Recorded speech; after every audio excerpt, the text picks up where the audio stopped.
Right. Yeah.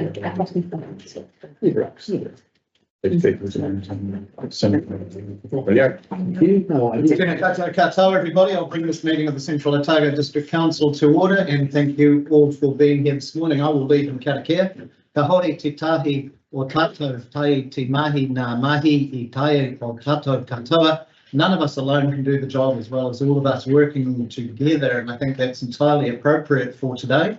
Today's job in front of us, of course, is to hear the public submissions on the what is it called? The annual plan, the enhanced annual plan for 2024-25. We do have apologies today, and they are from Sally, Nigel, and Lindley, and Stu for lateness. Tony, do you want to move those? Thank you. Tracy, you'll second them. All those in favour? Aye. Against? Carried. And notion that Deputy Mayor Gillespie is joining us online this morning. Declarations of interest. Councillors, you'll find your list, of course, on page 7. Please regularly review that and make sure that it's up to date, and stand aside for any matters that could be perceived or indeed do bring you into a conflict with the rest of your life outside of this organisation. Which brings us to a list of submitters that wish to be heard today. Before we go to that, I'd just like to thank everybody who are here and those who are not, who took the time to fill in the forms, come to the drop-in sessions that we held, view the virtual online sessions, and give thanks to the staff that made those events run so smoothly and be able to happen. So for the folk who are in the room who are going to be speaking today, and I'll remind people as we go along, Wayne will give a call at 4 minutes, and time will be up at 5 minutes when the buzzer rings. If at that stage councillors have any questions, they will be able to ask them then. So thank you. Vernon Murray, welcome. No? We're off to a fine stop. Excellent. Well, Vernon can come and... Oh, right, okay. Right, thank you. So Jerry Eckhoff, you're first up now. Welcome, Jerry. The floor is yours. I'm sure you know. So it's the first of this. So I hope that somebody else might be up so we can get my hearing adjusted. You take your time to do that, Jerry. Not a problem. They're all good to go. Do you need somebody else to come in ahead of you, Jerry? So Sure, get your own? Okay. I've only really got two options. Right, the floor's yours. I've been looking forward to this for a wee while, but as an aside, if I may, I'd just like to say to the council just how eminently sensible I think your decision just recently on the Manitoba, given my 50 years of association with that area, it was. That which we call a rose by any other name would smell as sweet. In other words, the name of things do not affect what they really are. Okay, so local government, and I can't help but differentiate between the council here and local government per se, appears to have taken on a life of its own for its own perceptions of what the public really need, and we're here to talk about that. It seems increasingly independent of and from the needs of the public, and I've spoken to a lot of people talk to me, which is the big question is affordability. And I think the question you need to ask yourselves before this plan is set is the CODC more open, more transparent, more efficient, more reflective, more value for money when setting plans than say it was a decade ago? I think we need you to reflect the problems of society, not to add to them in financial terms. After all, you are our representatives and therefore by definition chosen to act and speak on our behalf. You are surely here to reflect the opinion of we the people, not always to lead that opinion. And can I remind you all that you are independent contractors, not employees of the council. Affordability of rates. Our rates are compounding every year. To be perfectly blunt, we can no longer afford either the CODC or local government as it exists I've told the Minister that as well. I await his response. The ORC is lifted 18% plus, 16%, which of course you have absolutely no responsibility for. But there is a potential for a 30 to 36% increase in rates from our local government between the two organisations, compulsory. So I submit you can't really ignore what is going on around you. And even the Minister in her government budget speech said there are two ways of looking at the issues of finance in the country. One is through increasing taxation, or the other is to cut costs and increase efficiency of every dollar, or worse to that effect. And I've asked for an independent review through the media of council expenditure to give us some comfort of what is happening out there. And I think a fresh set of independent eyes is good. I've also heard, and it's very disturbing, Mr. Mayor, that you've actually asked or suggested to some ratepayers, and I can't believe it's true, that reverse mortgages are a good way to pay for your rates. Surely not. That can't be true.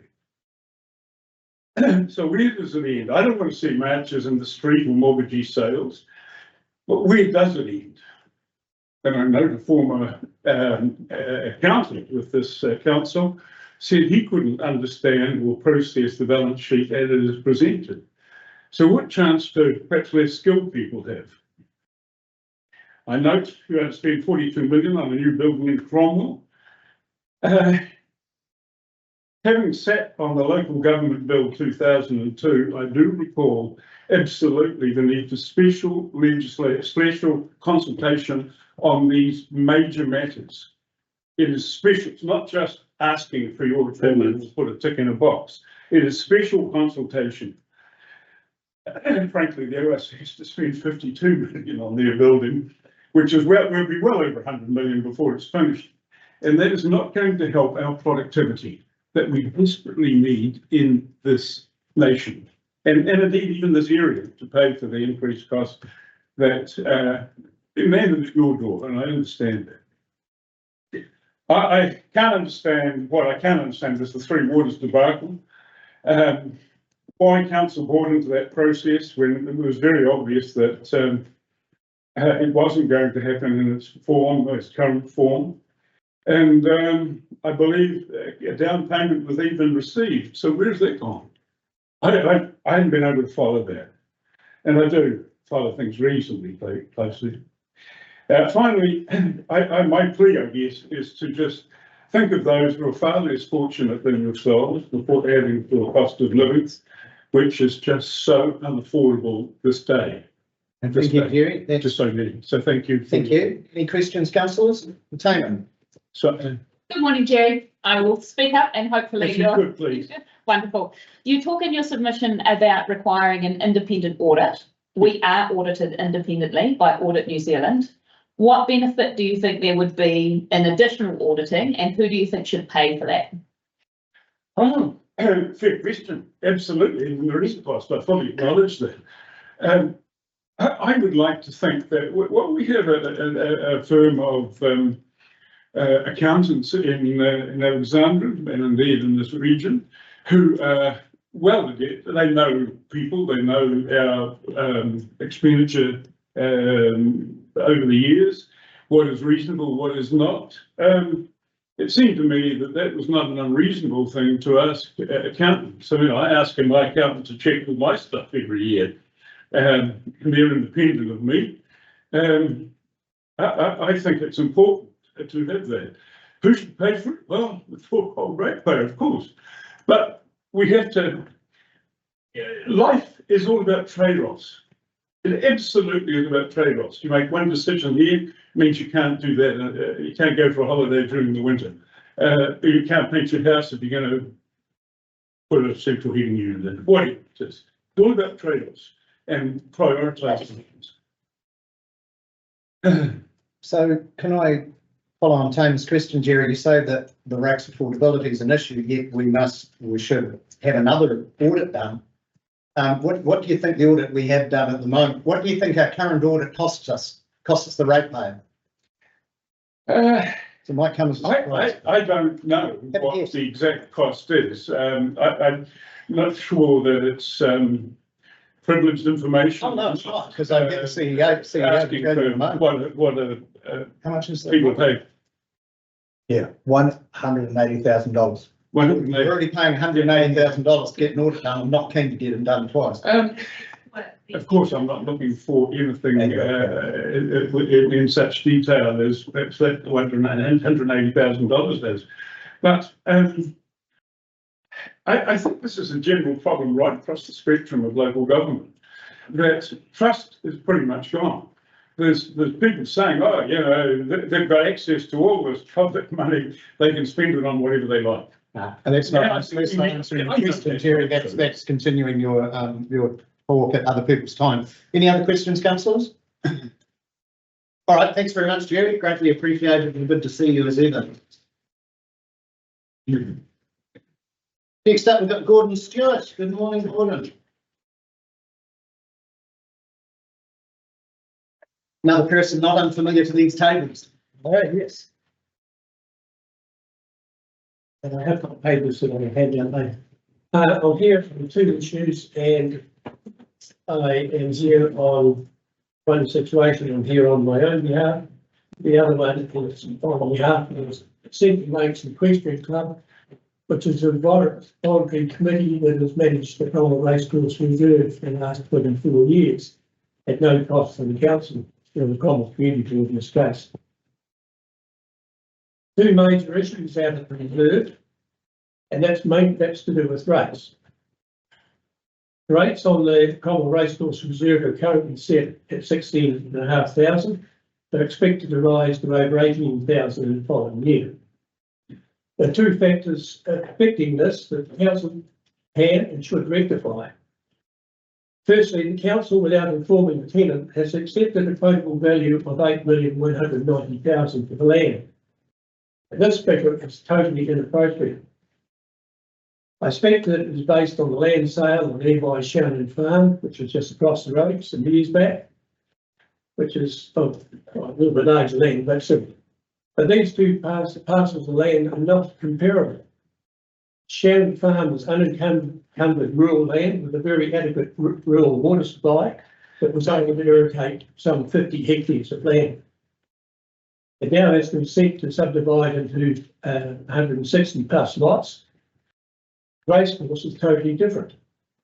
It exists thanks to the 1877 Cromwell Racecourse Act of Parliament, which clearly states land is to be used for racecourse purposes only. It would require a new government act to change this.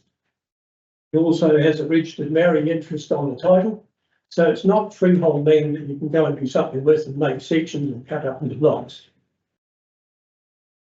And unlike Shannon Farm, which is going to run 40 hectares of orchard, and the Rivendale Rural Water Supply, the racecourse can irrigate 6 hectares of land out of its quota. So I've tried to contact the valuation department, total values, but they said the tenant can't object, the landowner must be the one that objects. Now, the second issue is more serious. Even more serious. I'm carrying on the title thing. Cromwell Golf Course owns 3 top land titles. One of them is part of the council reserves. It has 57 hectares. Racecourse has got 90, so we're heading in the same order. It is the quotable value of $6,900,000 and pays $8,000 in rates, where the racecourse is paying $18,000. Now, you can subdivide any part of the golf course that you want to, and it has already been done. As one of the council actually lives there. So it is virtually residential land and what is owned rural at the moment, but it can be turned into sections as a matter of process. You can't do that at the racecourse, the value is unequal. Now, the other problem at the racecourse is some years back, around about 2008, a section of the racecourse was leased separately to a gentleman called Mr. Roundtree. He was going to start a heritage farm show. This was a commercial lease that was established, and the racecourse committee thought this might be just a bit beyond our means to handle this. So it was agreed that the 5 hectares that he required would be taken out of the racecourse lease. And he subsequently took over that piece, he paid the rates on it, and he paid a rental on it for 6 years. But 8 years ago, that stopped. And you'll see attached to my note, there's a letter from the then property and facilities manager, the late Mike Kerr, saying that the 5.3 hectares is now to be incorporated back into the racecourse block. But what has happened? The council has continued to rate us as the occupied entity, as a double rater. So for 8 years, we've effectively been paying 2 sets of rates. And the Central Lakes Equestrian Club would like a refund of the second lot of rates that is funded. In my initial letter, which I'm going to hand out for you, I was only looking at the fixed charges. But in hindsight, I was incorrect there. I just picked that up this morning. The difference of rateable value between 91 hectares and 86 hectares is going to be nothing. It will be the same. But we've been paying a separate set of rates on the 5.3 hectares, which come in the proposed year, in the section that I was able to get, to $1,500. So, Racecourse Committee, our Central Lakes Committee would like a refund. And we're looking at about $1,000 a year, I'm guessing, because your rates department's going to have to go back through all the rates that you left this out for me. Incidentally, your rate department is a bit like a black hole. I contacted them 3 weeks ago about this. I got acknowledgement that they haven't received. That's it. No more. That's the 5 minutes, Gordon. I just want to, I've got a question for you before I ask other councillors. So you've got 16,500 rates. What's the rental? What's the lease cost a year? I paid that in advance. That's $1. $1 a year. So, and other costs to council for that land? We cover all those. Right. So for $16,501, you're getting 91 hectares of land a year. I said it down here, we're involved in the committee. If we weren't there, you would have a full-time employee. I'm just pointing out though that you've got the utilisation of, how many hectares did you say were irrigated? 9? Anyway, councillors, questions? No? All right, thanks, Gordon. Okay, and the second issue was my own one, and that refers to Sandflat Road. Hang on a moment, sorry. We've got the written submission on Sandflat Road, but Yes, I've got. you've had your 5 minutes. No, I've got 2 issues. The first one was under the Central Lakes Equestrian Club. This one is under Gordon Stewart. Right, well, I'll allow it simply because we've got people who haven't turned up, so we've got time in hand, so. Okay, the remaining 600 metres of Sandflat Road must be sealed. During the summer, it stands out as the only cobbled road in central Otago. And if you don't believe in cobbles, I picked that up off the centre of the road 2 days ago. There's rocks in the water table that you can't actually pick up. The fines and topping compacted gravel are soon eroded and vehicles are left to travel over exposed aggregate. Samples presented. If you visit this track, you'll note that cars are actually using the verge on the eastern side to move on. The road is a significant linkage between the internationally known motorsport park with its museum and the footfalls on the main road with the wineries, cafes and bike trails of Bannockburn. It is the access in and out of Bannockburn for heavy vehicles, the many 50 to 100 estimated truck and trailer units that carried gravel to the nearest road last year came this way. This road is a bypass road of Cromwell for Bannockburn traffic going north. It reduces traffic through Cromwell. The road was sealed, the reduction in traffic through Cromwell would be even greater. There's some 323 homes on the Bannockburn side of the river now, with another 5 under construction at the moment.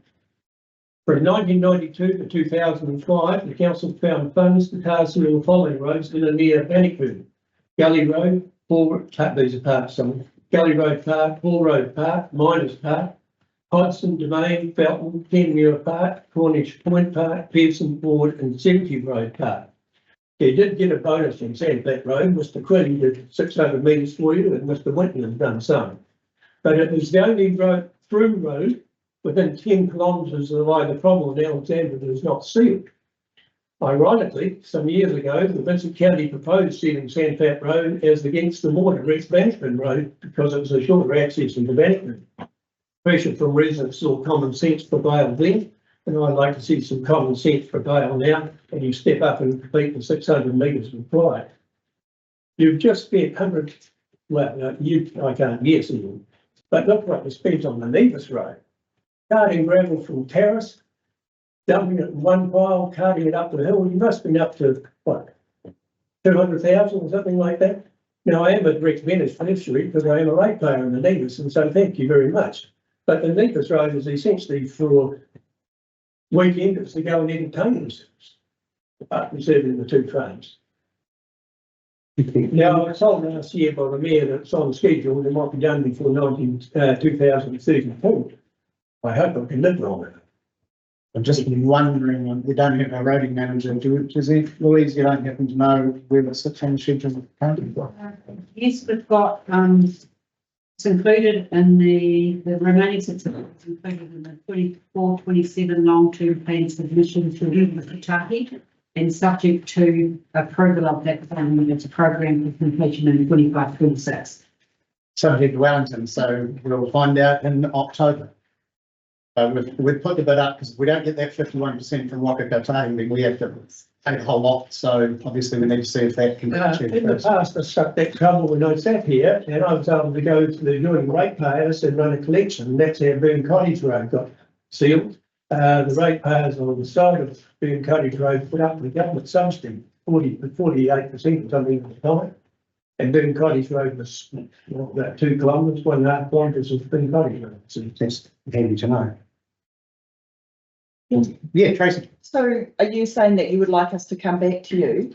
If Waka Kotahi says no, you would like us to come back to you in relation to the 51% of the costs of having that part set? Well, I don't own the either side of the road in this case. Yeah, but that's kind of, but I In fact, the council owns one half, and you'll be a major beneficiary of any work you do there. no, what I'm saying, you just said before that in the past, the residents stumped up the ballot because of that. So is that, I mean, we have it scheduled as, do you want us to come back to you so that you could, I don't know what's going to happen with Waka Kotahi. Would you like us to come back to you? There's a ratepayer on either side, you could go and approach them. That's what I do. But they're not here I'm not a today. councillor these days, so I won't be doing it. Yeah, but that's what I'm saying. Do you think that is what they would like us to do, to go to them? We'll try. We'll ask them. Let's wait and see what happens in October with Waka Kotahi. Thanks, Gordon. See you again. Next up, we have Dewald De Beer. Welcome, Dewald. All right. Thank you. Some of your many hats are you wearing? Oh, Business South today. Business South, great to have you. Well, yeah. And just by way of declaration, Tony and I both sit on the Business South Local Advisory Committee with Dewald, but I don't think he's in the appointments, we're council representatives. But also maybe on that point, just to make clear that they have not been privy to the submission before we submitted. We did really to make sure that there's no conflict of interest there. First of all, I just want to thank everybody for the time. This is my 5 minutes. Oh yeah. For speaking to you today. Business South represents 1,300 members in the Greater Otago and Southland region.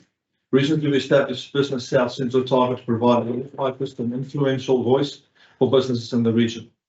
Business South Central Otago is keen to continue playing a strategic role in the long-term plan and future discussions. Working together is crucial. We appreciate the good working relationship we have with the council, and long may that continue. But we ask for the councillors to be more engaged with us and business.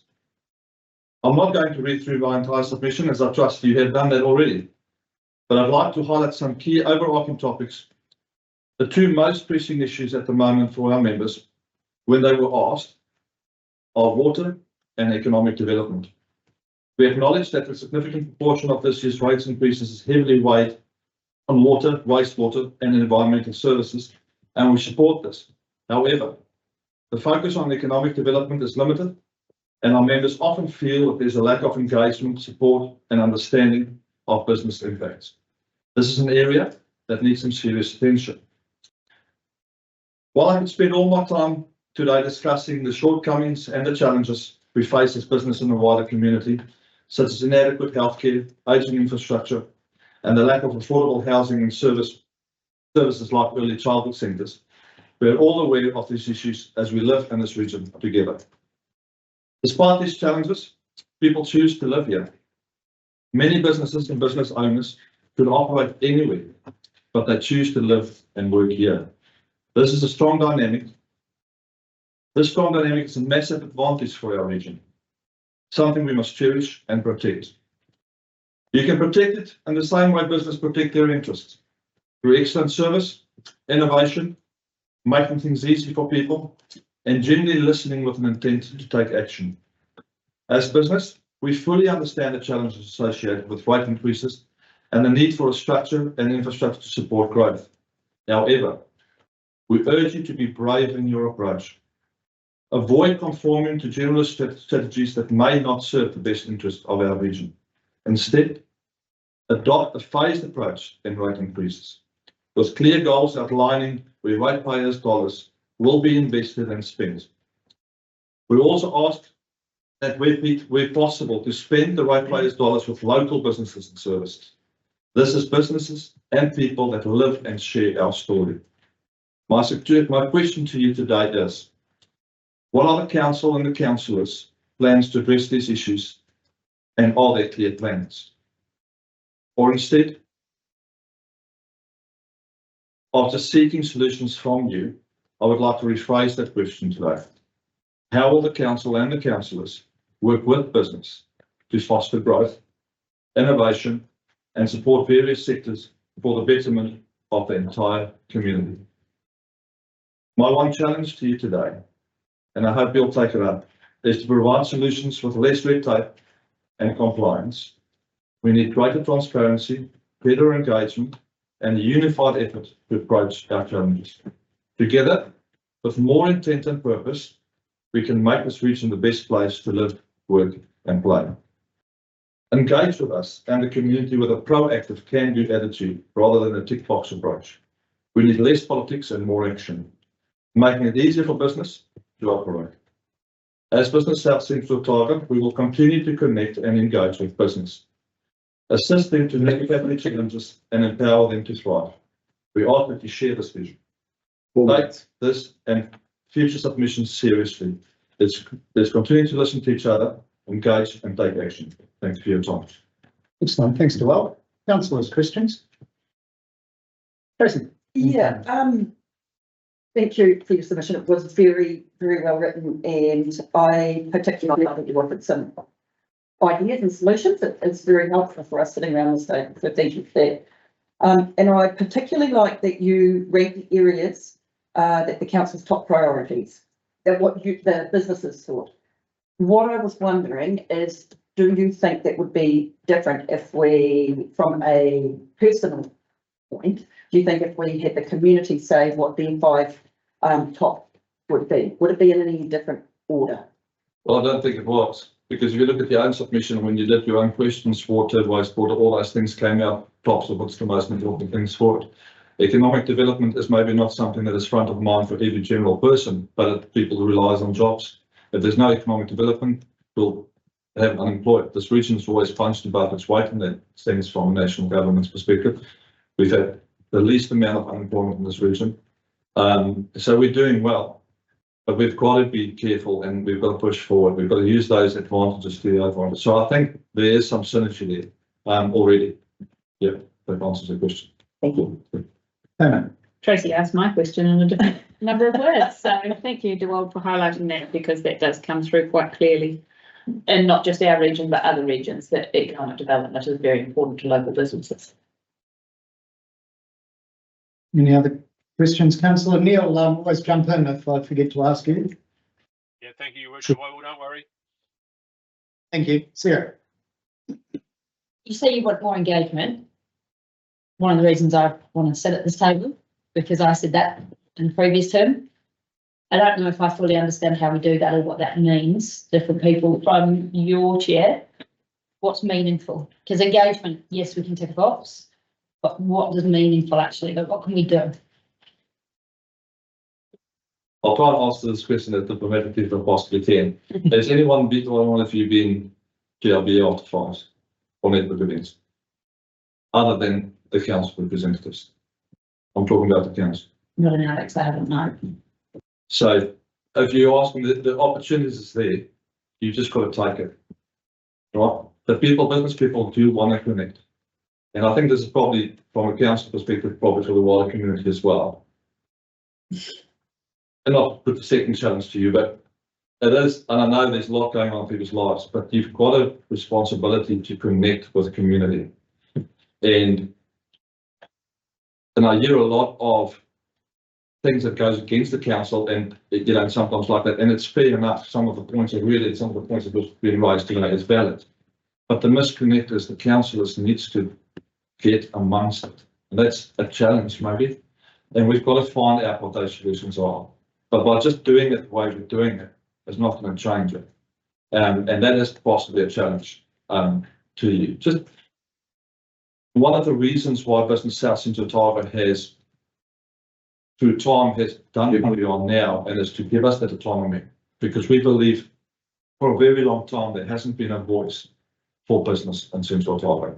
There's been different voices with different good points to it, but not one unified voice, which could contribute to the fact that who do you talk to and where do you go? And we're hoping through Business South Central Otago that we are now on that road where there is that clear communication that's between to be able to. Yeah. Neil has a question online. Thank you, Worship. I guess would you think, acknowledge the opportunity for members to connect through the various forums that Business South have, but would you agree that equally that there's nothing to stop any business owner or anybody else, any other ratepayer for that matter, to contact any one of the councillors directly as well? Yes, that's absolutely, but who would they contact? So there's 8 councillors. So I think we need to, sorry, 11. Yeah. But there's, so I think we need to really work hard on what those channel of communications is for the future, because it's quite clear that it isn't clear, and we need to see how we can foster and work together to make that better. Because it is, if the businesses thrive, and if I talk business, I think sometimes we tend to just think business as we see it around us. But businesses are farmers, are horticulturists, viticulturists, every single sector outside that we don't normally see. If we don't create an opportunity for those people to voice them and work together, you know, then there's a challenge. So maybe yes, it is, and that's why we're here. And I guess this is probably the start of something that we could work better on together. So if when I leave the meeting today, or when the meeting finishes, I email them into the individual email address of all the councillors and get them on the BA5 invite list. You'd be happy with that? Absolutely. Yeah. Great. Yeah. I think there's a start. Yeah. Anything else, councillor? Cool. Thank you, Roy. Thank you. Greatly appreciate you taking the time to come along today.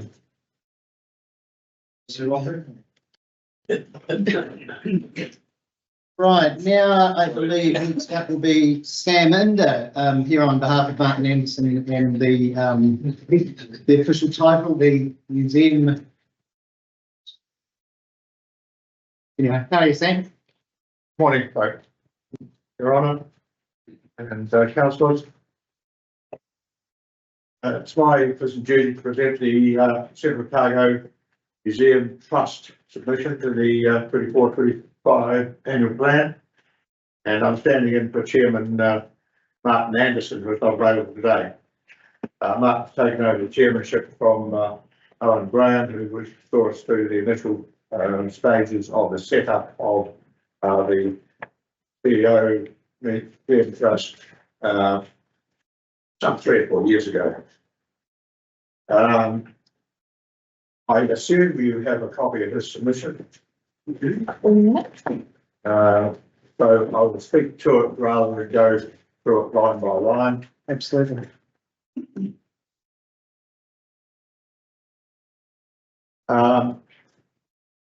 You'll see from his submission that he gives a background to the work the Trust has been doing for the establishment, over the years and seeks continuation of the 50K funding grant for the 24-25 year.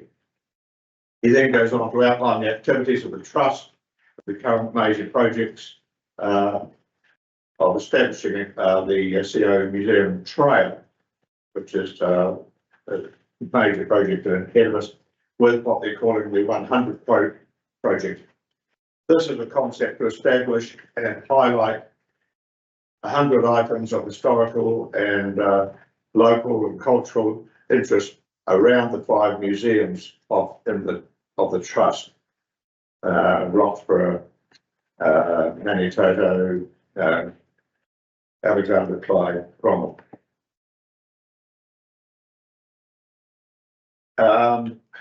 The concept is to set up this what we'll call the museum trail, and Martin has travelled around the area to foster this.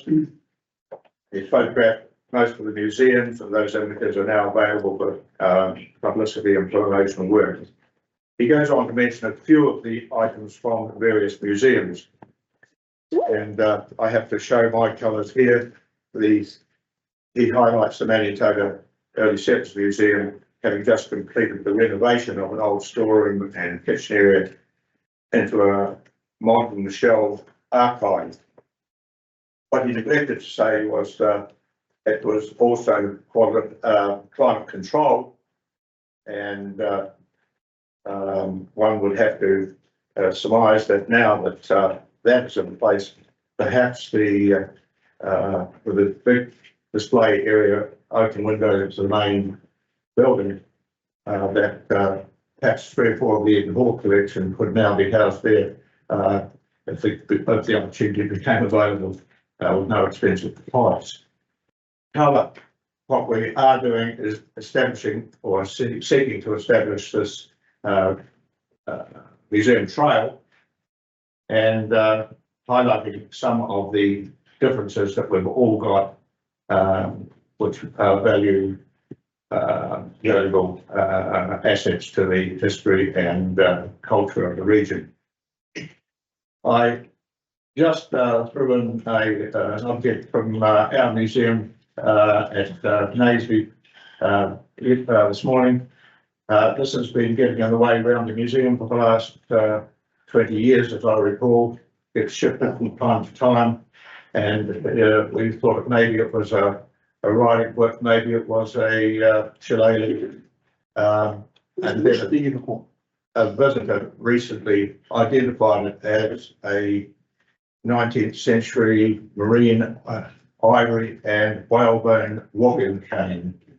And please lock it up because it's estimated value £1,500 to £2,000 sterling, or 3,000 to 5,000 New Zealand dollars. And items like this are around many of our museums, not recognised, and this idea of having a museum trail, we hope will open that up and give people the opportunity to go around and see these particular items that we hope to identify. So, in short, the Central Otago Museum Trust would seek to have the 50K figure that has been in the budget over the last few years continue into the 24-25 annual plan, please. Okay, thank you very much, Sam. I'll just say that the museum trail was really exciting, and it was spoken of with quite a bit of excitement with people at the Lake Unit Beer talk last week that were oversubscribed just about. It was hard to get in. I had to go on a waiting list, and what a magnificent talk it was. And I Peter, you went to the Alexandra one. It's really, really great thing to attend. Councillors, questions for Sam? Like I say, the work of the Trust is received with much gratitude by this council. Thank you. Yes. And thank you for your time. Thank you. Thank you for coming in, Sam. All right, next we have Just get myself, Grant Campbell. Grant, you're there, aren't you? Good to see you again, Grant. Welcome. Good morning. Well versed with this because you did it yesterday for the Vincent Community Board. So for the benefit of the others who weren't here, welcome. Well, thank you very much for this process. And I have to say the symbolism is not lost on me because I do feel a bit like Pink Floyd on the dark side of the moon. And coming to your annual plan processes and what's involved. So when I first struck it, there's a lot I didn't know. And I made my submission, and in the meantime, staff have helped clarify certain things. So there's some things in here I don't need to look to, but there will be some. So some things, because I'm not familiar with this process, I found a bit unusual. So the average rates increase based against last year's budget is 25%, not 21.4, which is against the 2021 year 4 plan, which the staff point out to me is the benchmark mandated figure which they have to report against, which is all fine. That's not what the ratepayers want to know. They don't want to know what the year-on-year rate increase. It's 25%. It said so in the documents. And I think that needs to be out in the media. You can have it as your mandated benchmark. But anyway, my comment on that. So a 25% rate increase is well above the rate of inflation, which is currently 4% for March quarter. So the proposed increase will have a significant negative impact on ratepayers during a recession. Why has the council not taken this into consideration? So the staff comment to me in the staff comment section, which is a cut and paste on everyone else's as well, says, council staff appreciates the affordability issues our communities are facing, and through the long-term plan, will look at its level of service, acknowledging that these massive increases are not sustainable. Well, I really believe it needs to be undertaken in this annual plan, not left to the long-term plan. You've got issues here now that you need to deal with before this plan is sorted. So I'll leave that at that. The increase in rates revenue, as Jerry had alluded to, over the last 5 years has compounded to 64%. This is crippling for seniors and people on fixed incomes. 1,000 of your ratepayers get the rates rebate already. So when you've got this increase on them, they won't get it because it's capped. So for those people, the effect is making living here unaffordable. So those 1,000 people are probably going to move away. They have no choice. They cannot afford the rates. You're talking about that 1,000 people. So I propose that an increase, not to exceed the rate of inflation, needs to be introduced by the council. This should be the starting point for any budget from the monopoly organisation. We don't have any choice. So in looking at some of the other rates in there, something I found that the council's rate policy says the general rates differential exists to ensure that the overall increase in rates liability for dams remains closely aligned with the overall increase in rates. That's 25%. The rate that's in there proposed for the Clyde Dam is a 19% increase, and for the Roxburgh Dam, 14% increase. And I'm sure people tell you would love to be getting 14%, not what they're getting. So the financial information supplied with the consultation, I didn't find detailed enough to allow an understanding of the issues driving the proposed increase both in operating and CapEx. A list of projects by priority and cost would have helped. So then when I dug into the CapEx, at your January meeting, it was approved to carry forward 33 million from the 22-23 year to the current year, bringing it up to 50 million. The same thing happened the previous year. And it already looks as if that will happen again this year, as at 31st of March in your meeting, only 39% had been spent with only 3 months to go. So you're going to end up carrying forward. So this shows the significant bow wave of CapEx work that is not getting done year on year. An option to reduce this is to reduce the proposed spend in this current annual plan, catch up on the work and spread the future work and so reduce the rates. In conclusion, whatever you decide to do, any rates increase above the rate of inflation will be seen as a failure, as you'll both be contributing to inflation and negatively impacting on the ratepayers, in particular those least able to afford the level of increase proposed, which in turn will drive people away from the area. Right, thank you very much. Well, that's cool. That's 4 minutes. We've still got, you, Well, like I say, I feel like I'm about in the middle of it, Prism. I've got a little bit of enlightenment, but, you agree it's a 25% increase, not 21.4 councillors. year on year, but the figures, your figures, that's what it says. Questions, councillors? No. You talk about people having to move away from here because they can't afford the rates in this area. Where would they move to? This is not unique to Central Otago. Oh, I think in terms of New Zealand, Central Otago is quite an expensive place for housing and for rates. They'll probably move to Riverton, it would be cheaper. I mean, I don't know the answer to that question, but all I'm suggesting is you're making it unaffordable to live here. Are you aware that the last list that the taxpayers unions ratepayers report put out, which was 21-22 figures, so admittedly a couple of years on there, but that's the last thing we've got to gauge ourselves next to the other councils, and we're near the top of the bottom third for residential rates in New Zealand. And that most of the ones under us are low growth. So when you've got a massive, and I think the number is properly used by staff, it is a massive rates increase, whether it's 21 or 25, the number is massive. And for urban areas, it's going to be closer to 30. It is coming, it's coming from that starting point, because when you're saying people move away, I think Tamer's point's made is that we're all in more or less the same situation. We are, but you damned people, Yeah. 14%. Yeah. They can afford it. Well, I'll take that up. We'll take that up in our discussions. Let's start after the meeting. I mean, well, after this meeting. If you increase them up to 25%, you're just about paying for the deficit because of the size of their rates. Right, any other questions? I'm taking a note to raise that when we have a liberal discussion. Anybody else? Okay, thank you very much. Back to see you then. Thanks for taking the effort to come 2 days in a row. It's greatly appreciated. Anita and Ross Cowley, welcome.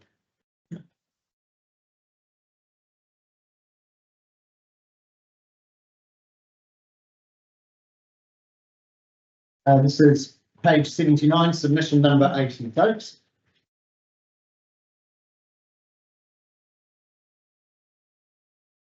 I've got it right.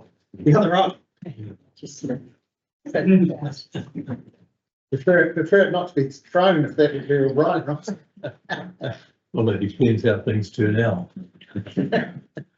Right, the floor is yours. Thank you. Good morning, everyone. Our submission is not only to represent ourselves, but also to speak for other senior members of our community. I take it that we've already read out this submission. Over the last few months, since you indicated a possible percentage of increase for our rates, we've spoken to a number of your constituents, and they are fearful, really, of where it's going to end. Some of them wanted to come along today with their placards, but we consider they weren't needed at this time because we anticipate you as a group will listen to the feedback from those to help fund this council. Our greatest concern is the continuing increases every year. It is considerably higher, as already mentioned by a previous speaker, than inflation. Some questions that we had for the council, which we listed in our submission, were firstly, and one was with the water. Can you advise how much revenue you receive from ratepayers for their annual water consumption and water charges? What is covered within those charges? And why are water costs so high when we charge separately for water? Is the money collected being put back into water utility services? When we first started paying rates here, our water was covered within our rates, but now we have separate demand. And if you're unfortunate enough to have a leak, they'll help you. Our understanding is that many councils throughout the country do not in fact have water meters. Therefore, those specific councils we assume would be in a far worse position than this council. The second part is the wastewater. From a personal point of view, we're still on a septic tank. And what is the cost going to be for us to eventually join the scheme? When it was first mooted, we did offer to pay $10,000 up front when we were in a position of having a little more liquidity. If we had paid it up front, it would have given the council a cash flow to build the system at a far less cost than it has been. However, at that time, we were told the council did not have an accounting system to accommodate that request. A question that we have is, what is the cost for new houses being built where the sewerage has already been established? Do they have to pay the same amount as someone like us is going to have to? The stages and the cost is a real moving feast. And I think for us to get sewerage, we're still well down the track. The third thing that we raised in our submission was the demographics. What data does the council have on demographics of ratepayers within the area?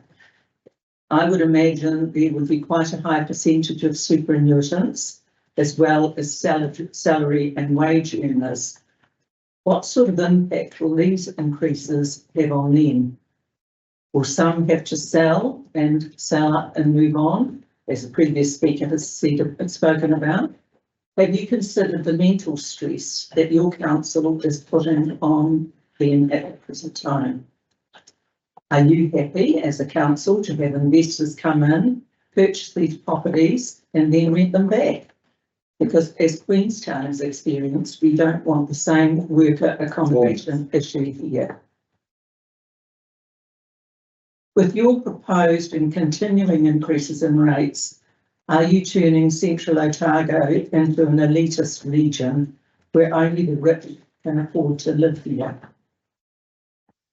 The summary, this is the time that you need to show restraint and prudent management. You need to step back and look at real needs and wants, just as we have to every day. It is time for council to live within their means. Do they need the new hall? Do they need the riverside development here in Alexandra? Is that a need at the moment? We ask, why should bad management in the past become a burden for today's ratepayer? When you make your final decision, we ask that you act responsibly, and you need to show empathy to the various groups of ratepayers that you have within your region. We need you to consider their views and put yourselves in their shoes. A reminder that you too will become old one day.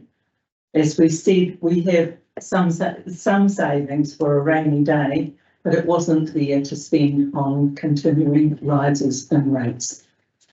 Thank you, Anita. Very well put. I've taken copious notes to add to what you've got here, so I will provide answers, especially in terms of that those water questions within the next couple of weeks via email. But questions from councillors today? I guess just on that water one, the mayor will go away and come back with those figures. But I think in a nutshell, it used to be that there were legislative requirements there, and we could say we can't afford to meet those requirements, and we didn't have to. And then following on from Havelock North, when people died, we must meet those requirements, and we do not have the choice to opt out of meeting them. And that's where the big cost drivers are coming in that three water space. But we've had the water meters long before the Havelock North issue. Yeah, so water meters is about how much water you're using, not what the treatment requirements are. And that's where the cost is coming, the treatment requirements for the wastewater and also for the drinking water. So it used to be, if you wanted to go and drink out of the irrigation ditch on your farm, you could. And now if you're drinking the water, we must prove that it is safe. I know, I appreciate that, but I do think that you've indicated that water is one of your biggest costs. So, we need to, as ratepayers, know where that money is going and what services that it's actually covering. Yeah. And I'll definitely come back to you with that. And I noted you asked the question, are we happy? I can assure you none of us are happy. Sorry, I didn't. Sorry, you asked if we're happy, and I can assure you none of us are happy with the situation we're all in at all.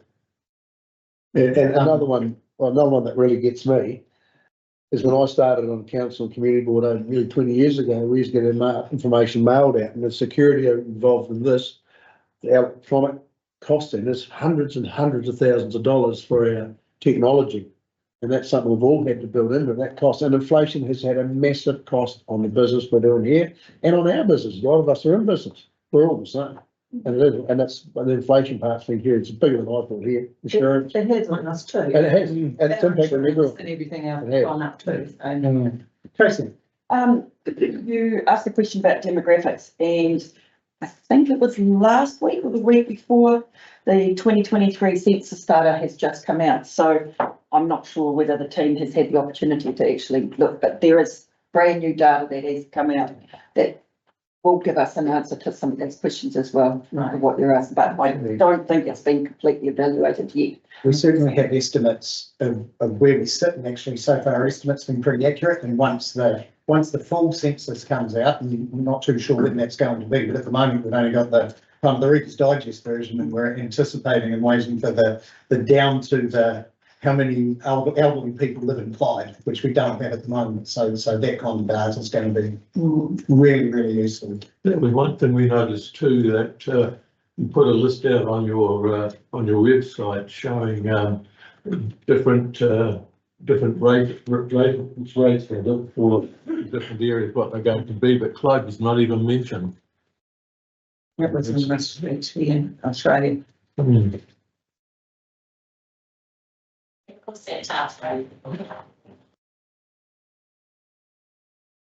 In here, Consultation. what does this mean for you, James? And there's no mention of, whilst Vincent was there was nothing about Clyde at all.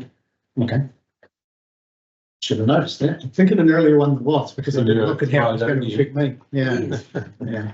All right. Thank you so much for taking the time and such a thorough presentation. Yeah, we don't like coming along here to have to do these things, but Well, I'm grateful that you do. we feel that we like to represent some people that are reluctant to do so, but are fearful. Well, you've done a great job for me. Thank you. Public speaking is cited as people as their greatest fear, often more so than death, which means that at funerals, there's more people want to be in the box than giving the eulogy. I can always remember the occasion when they're putting the new water system in for Clyde. And I think, I can't remember who the consultant was, but there was a huge bill to have it done. And I remember a lot of the old people around there, they were absolutely terrified that they were going to have to find the money for that. But thank goodness someone from McClellan building, was it, suggested that council drill up and beside the dam, which it did, which saved us millions and millions of dollars. Benefit of local knowledge. Yeah. Excellent. Thank you so much. Great to see you again. I believe we've got from a community board member, the individual Wally Sanford on the line on.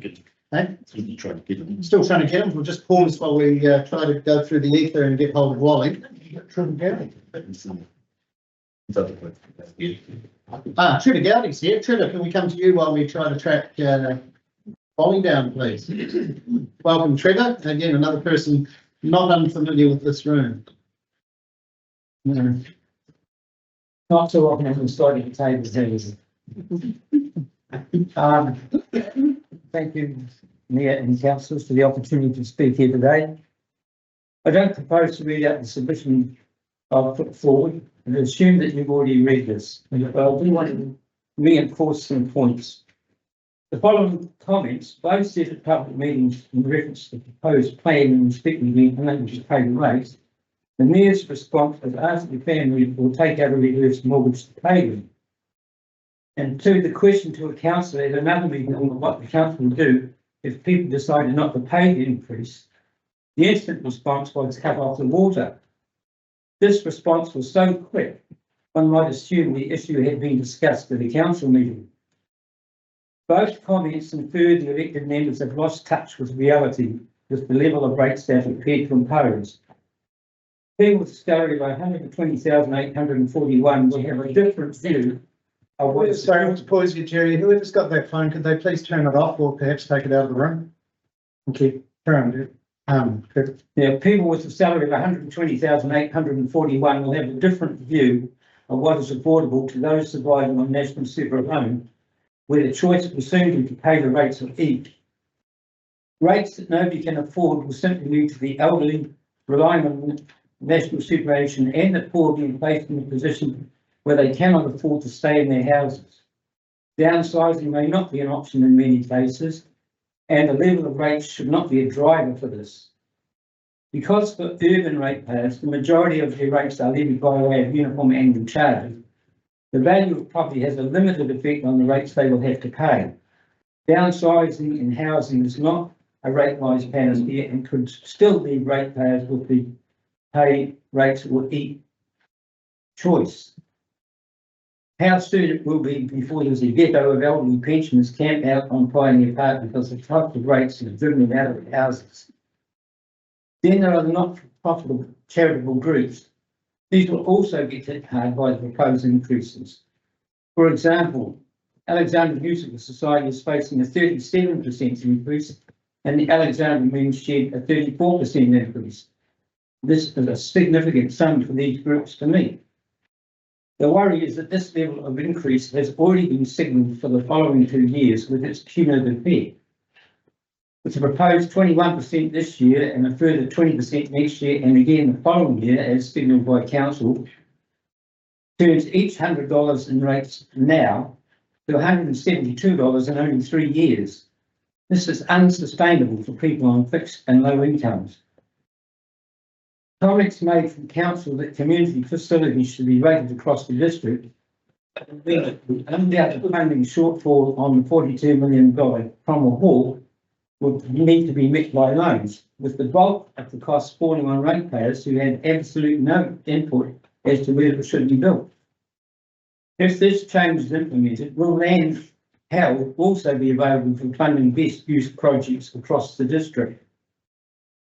From a district perspective, the proposed Cromwell Hall is a colossal PR failure, and especially in its timing, coinciding with massive rate increases. How does Council think the people in Maniatoto feel about that level of expenditure on a non-critical item when the bridges remain closed through lack of funding? Fairness and equity seem to be a relic of the past. At a personal level, when times are tough, we don't go out and spend profitably on nice-to-have expensive treats. We tighten our belts and restrict our spending. The least we should expect from our councillors is to apply the same constraint. The proposed plan needs this principle applied. And just because councils have coercive powers does not mean that they should use them to the fullest extent. We all know that we have to pay rates to operate our public infrastructure. Nobody is decrying this. What we need to know, and what the draft plan makes it extremely difficult to analyse, is just why it seemed appropriate to rates to grow so much ahead of inflation, and what are the real drivers in the assumption incorporated in preparing the plan are. I, for one, would like to know. Thank you. Thank you, Chair. Questions from councillors?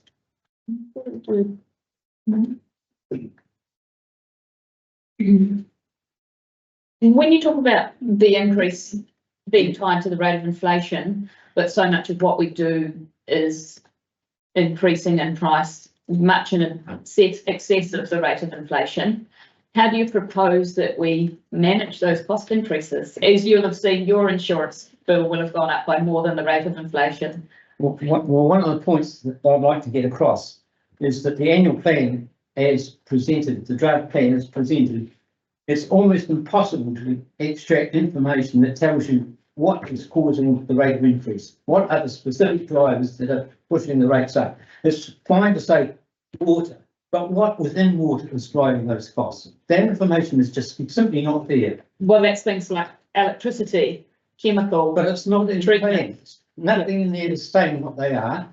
And electricity, fine. What assumption are you making on the increase in the cost of electricity?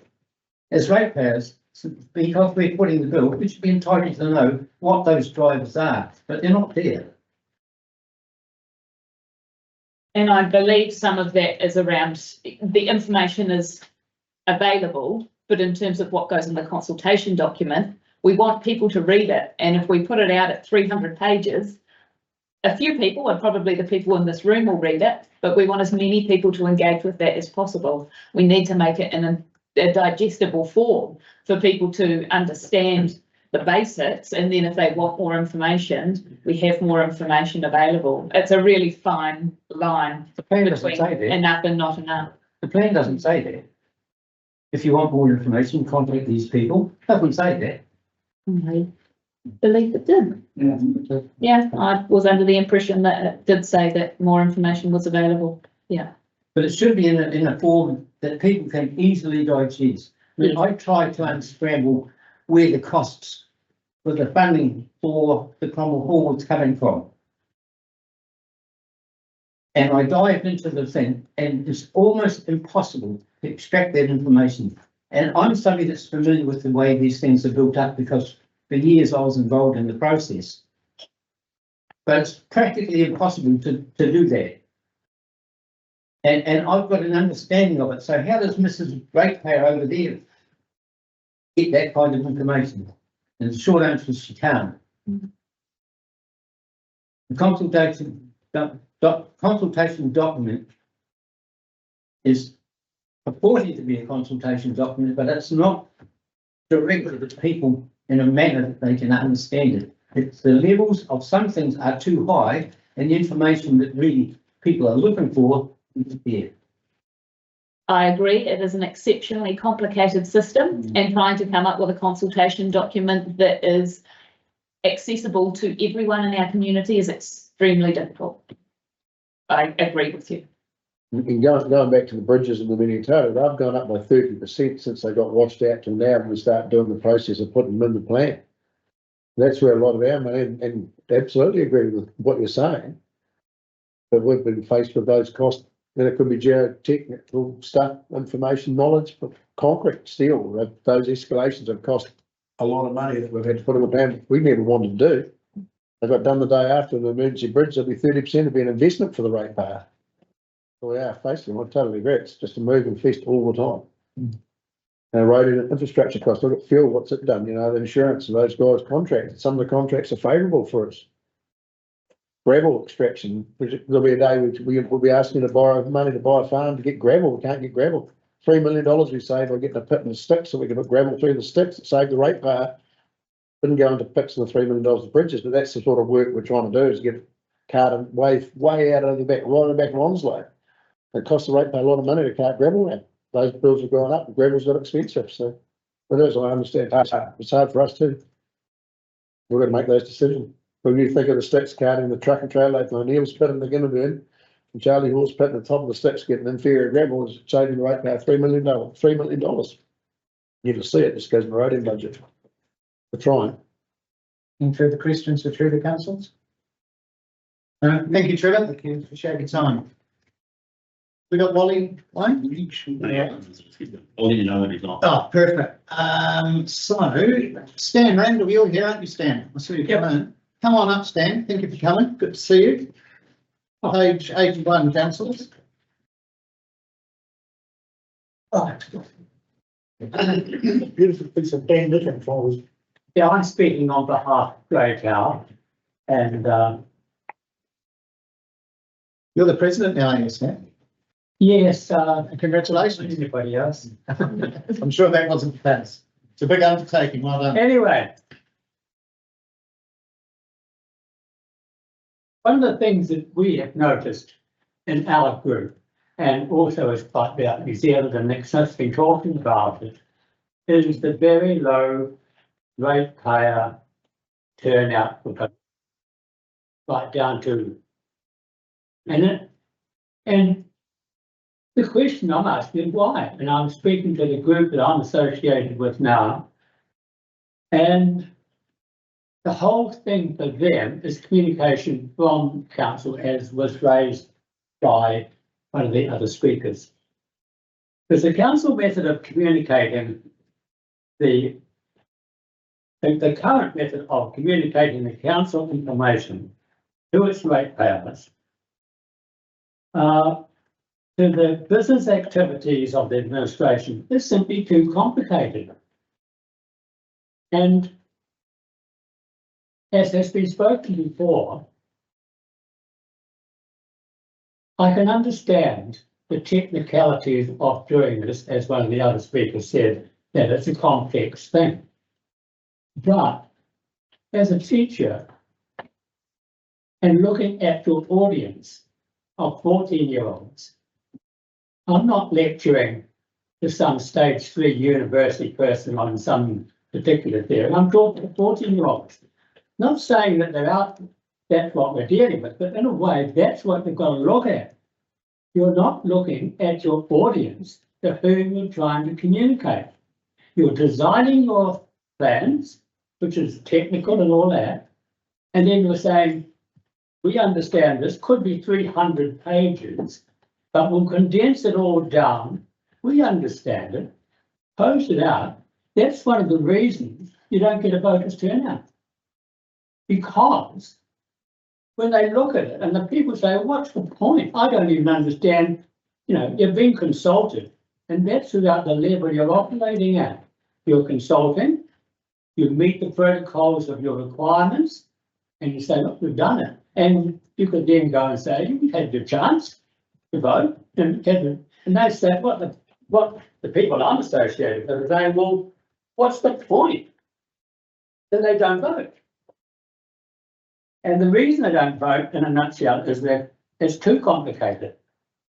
And the council does not seem to understand that they are, in effect, running a not-for-profit business, where the source of their income is from the ratepayers, who simply do not know exactly where and how much the services being provided cost. Therefore, this frustration results in not knowing and not having a method of finding out. Now, you can say, look, it's available if you want to, but the message back is, you can't find out. And nor does the council administrator give any cognizance to the average wealth of the community they're serving.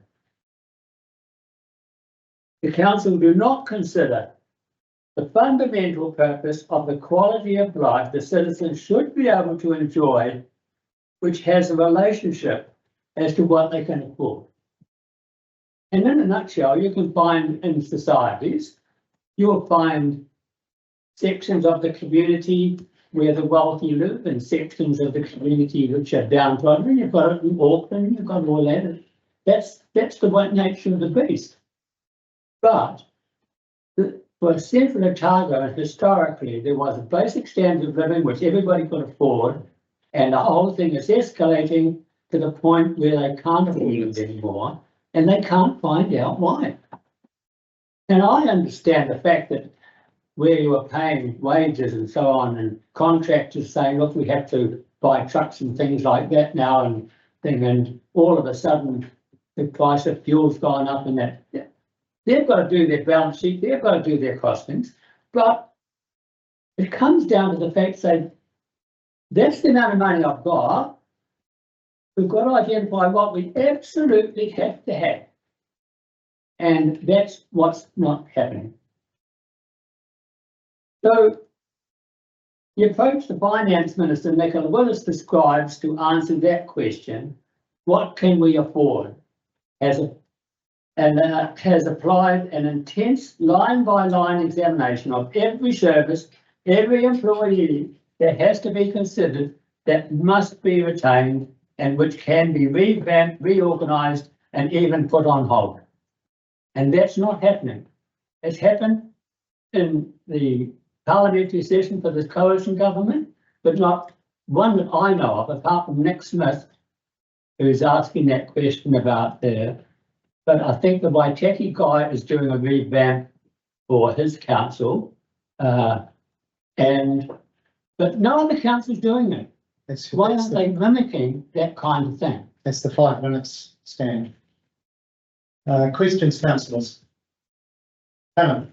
You spoke about voter turnout, Sam, which I think is very important, and it is rapidly declining across the Western world. what are your suggestions to invigorate younger generations? Because I'll be honest, your generation understand that rights and responsibilities, it's a privilege to vote, but you need to be out there doing that. And generations coming behind you don't follow on with that. Not. What are your ideas? Yeah. How do Well, we my address that? advice to the council is to get a shopping list and tell the public what they absolutely have to have and wait for, and what we can put on hold in the line by line approach.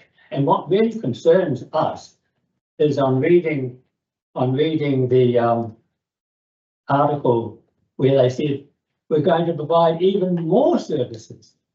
So there's going to be more cost on top of what we already have. And the point is, you're not discriminating well enough, and to say, look, we've got to have water, we've got to have sewage, we've got to have waste collection, we've got to have those things.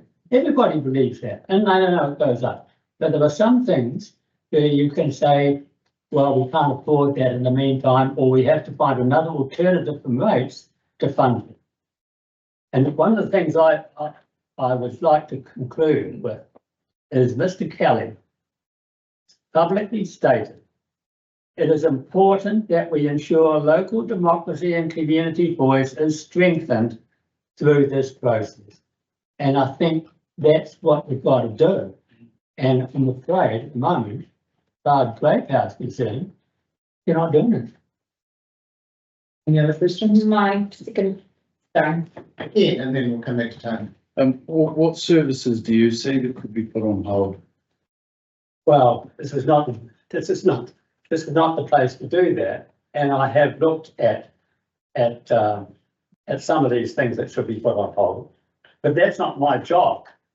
The point is that if Nicola Willis can get the departments to get millions of dollars of savings by putting things on hold or removing them or reorganizing them, look at the number of the people who have lost their jobs because of reorganization. That's their savings, and the point is those people were doing something which isn't now being done. So therefore, have we noticed any differences? I mean, they talk about that, but the point is that is your guys' job. You've got to say, we have to do this. And you then have to say, we could put this on hold. I mean, if you're saying absolutely everything you do is essential and absolutely needed, and we would notice the difference if it stopped, then you're saying there's no solution, there's no way of cutting back. Well, Tony, then Neil. You spoke about a council neighbouring us who's undergoing a revamp in the way that they operate their business, but that's come with a $4.5 million estimated price tag. Do you think that that's something that this council should be looking to pay for in the current climate? Well, this is a 5-minute thing, and the point is if we want to get into that kind of discussion, we do need to do our homework about that. And you guys have done your homework. We're just looking at what people's concerns are, and their concerns are they run a shopping list. They get their money in each fortnight, and they say we can afford this week, and it would be nice to have a extension on our TV, but we can't afford it, and we don't damn well have it because we can live without it. But what if they can't live without it? What if their shopping list contains nothing but, say, medical supplies that they must pay for? Yeah, I mean, the point is, that's the whole thing. If you make up a list, I've made up a list here about what you say is standard, I think it is, it's standard rates, is it? Yeah. What you've got is standard current services, essential services, libraries, civic centres, and proposed board-based rating. So you've got this in the melting pot to look at, and you're saying such things as housing policy, community boards, Molyneux Park, and they're in the ward-based rating system. Okay, so you've already started to put down the things that you say these are the things that we're going to look at. But I think you're doing it back to front. What you've said in your literature that I've read is you're going to consult with community boards and get their opinion, write a draft, then submit it to the community for their comment. It's back to front. If you're going to build a house, you first of all get an architect to design it. And then what you should be doing is to say, we're looking at a ward-based rating system. Here is our model. This is what it will look like. What do you think of it? And this is what it's going to cost. And this is what we're going to say. But you're doing it after you've consulted the community who don't know what really is your plan. It's like trying to build a house without an architect's drawings. Further questions, councillors?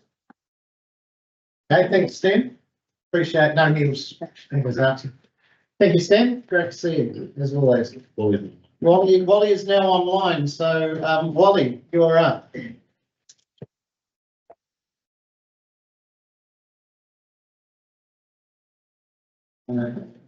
Hopefully Wally's up. Yep. Can you hear us all right? Can you hear me? I think I'm muted. My mic's been disabled. We can hear you. Oh, you can? Cool. Righto. So just a short one from me today. This is in my professional capacity, nothing to do with community board or community as such this time. So you've got an existing item on your status reports from 2019 about updating New Zealand Standard 4404 to or the 2004 version to the 2010 version. So while the 2004 version is 20 years old, 2010 doesn't sound much better, but that is the current development standard in New Zealand at the moment. So this has been kicked down the road since 2019, and the annual plan asked what council should prioritise, and that's one thing that council needs to prioritise.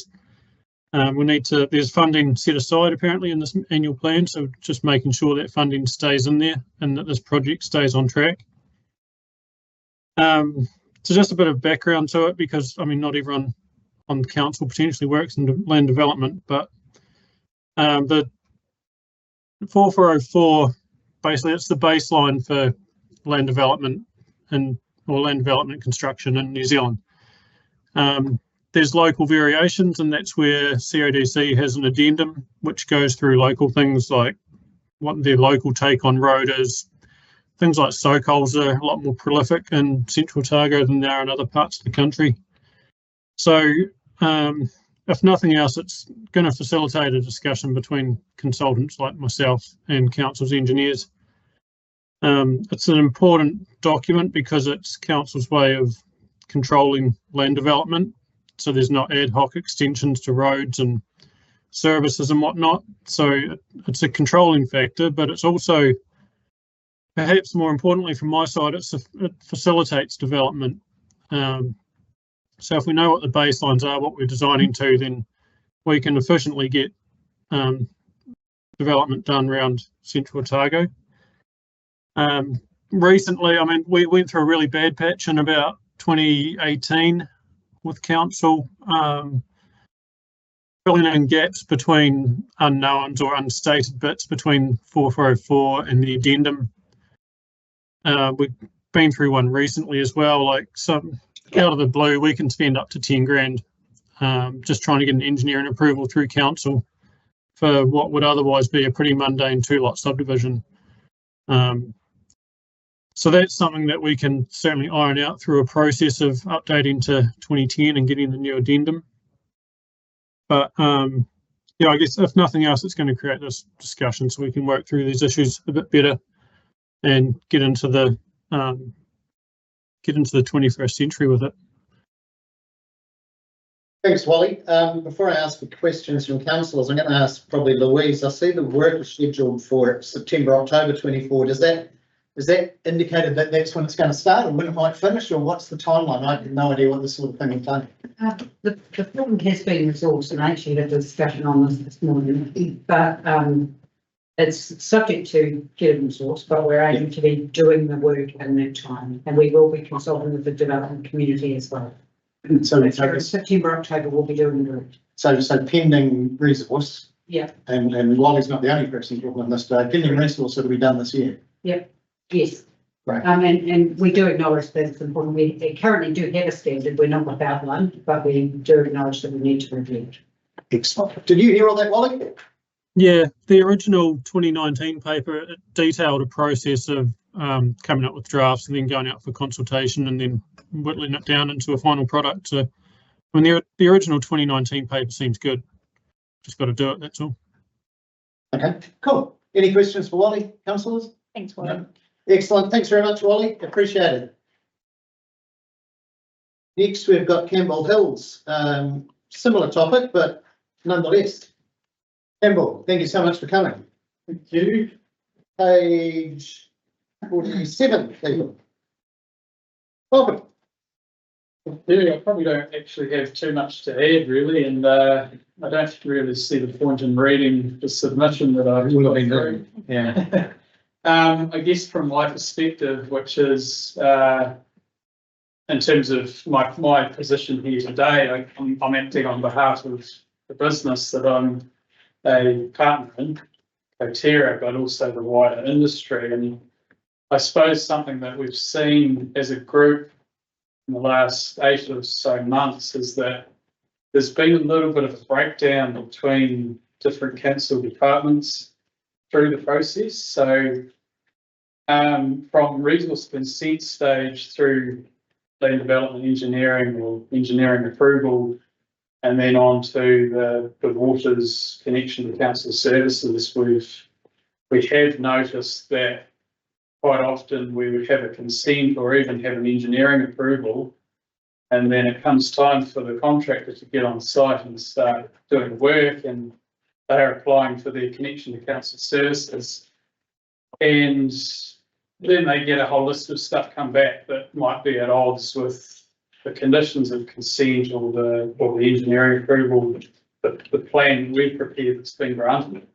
And so I think that's sort of somewhat related to what Wally was saying about how, you know, you could lose 10 grand on a simple 2-lot subdivision because different departments are viewing it differently. And I guess just to sum it up, obviously the update to 4404 is needed and a new addendum is certainly required. And I think as part of that process, it would be quite a good opportunity to really try and streamline the process so that we're not seeing this disconnect. Because what we're finding is that we've sort of become this go-between. The contractor comes to us and says, "Oh, hang on, I can't get going," even though we've told them we've got engineering approvals. So perhaps a little bit more engagement or some engagement around that too, and maybe formal or regular routine engagement sessions, which is something that I've personally been asking for probably for the last 6 months or so, but obviously to the people that we're dealing with on the front line, and it's not necessarily filtering through to whoever actually has control over the overall process. And I can see the difficulty because obviously the planning and engineering side is sort of under one banner. The resource management side, and then we've got the water side, which is more council infrastructure and concern around the longer term networks and maintenance. And so, yeah, but if we could try and pull everyone together, that would be ideal from my point of view. So obviously that's deviating away a little bit from the submission, but it's all not at all. It's very useful. Yeah. And, see he's sitting next to me listening with intent. You see.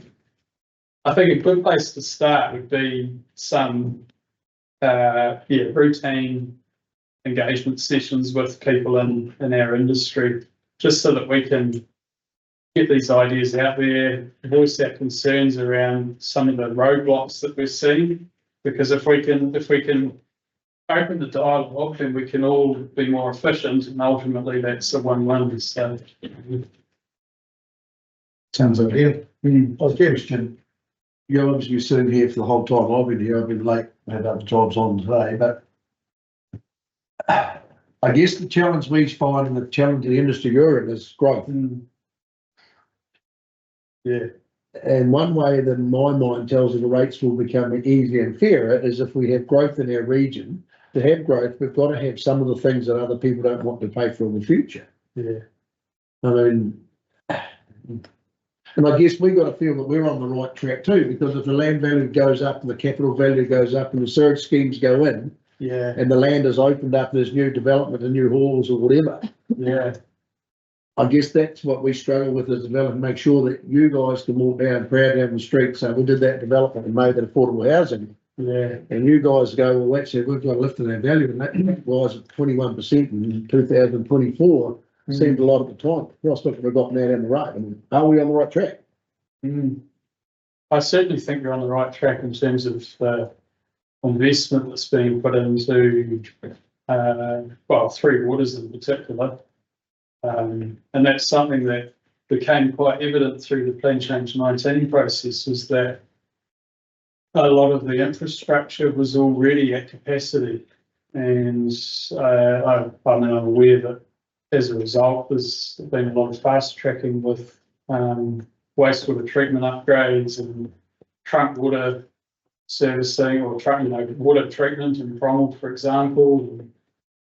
I guess going along with that, as long as we're, consulted, then there's no, because we're on the front line, so we're dealing with the mums and dads or the developers at the base level, trying to actually utilise that investment and actually get the value out of it. So I think it's really important that we're all, really, it's just that open communication and understanding who we should be talking to when we face these issues, so that we're not sort of scrambling around and talking to, this engineer and the water team and someone else in the planning team and saying, well, hang on, our consent says this, and I need to lose 6 months and 10 grand easily, and the client, the landowner, sort of gets to the point where they say, oh, what's the point? I can't keep funding this when there's no certainty of the outcome.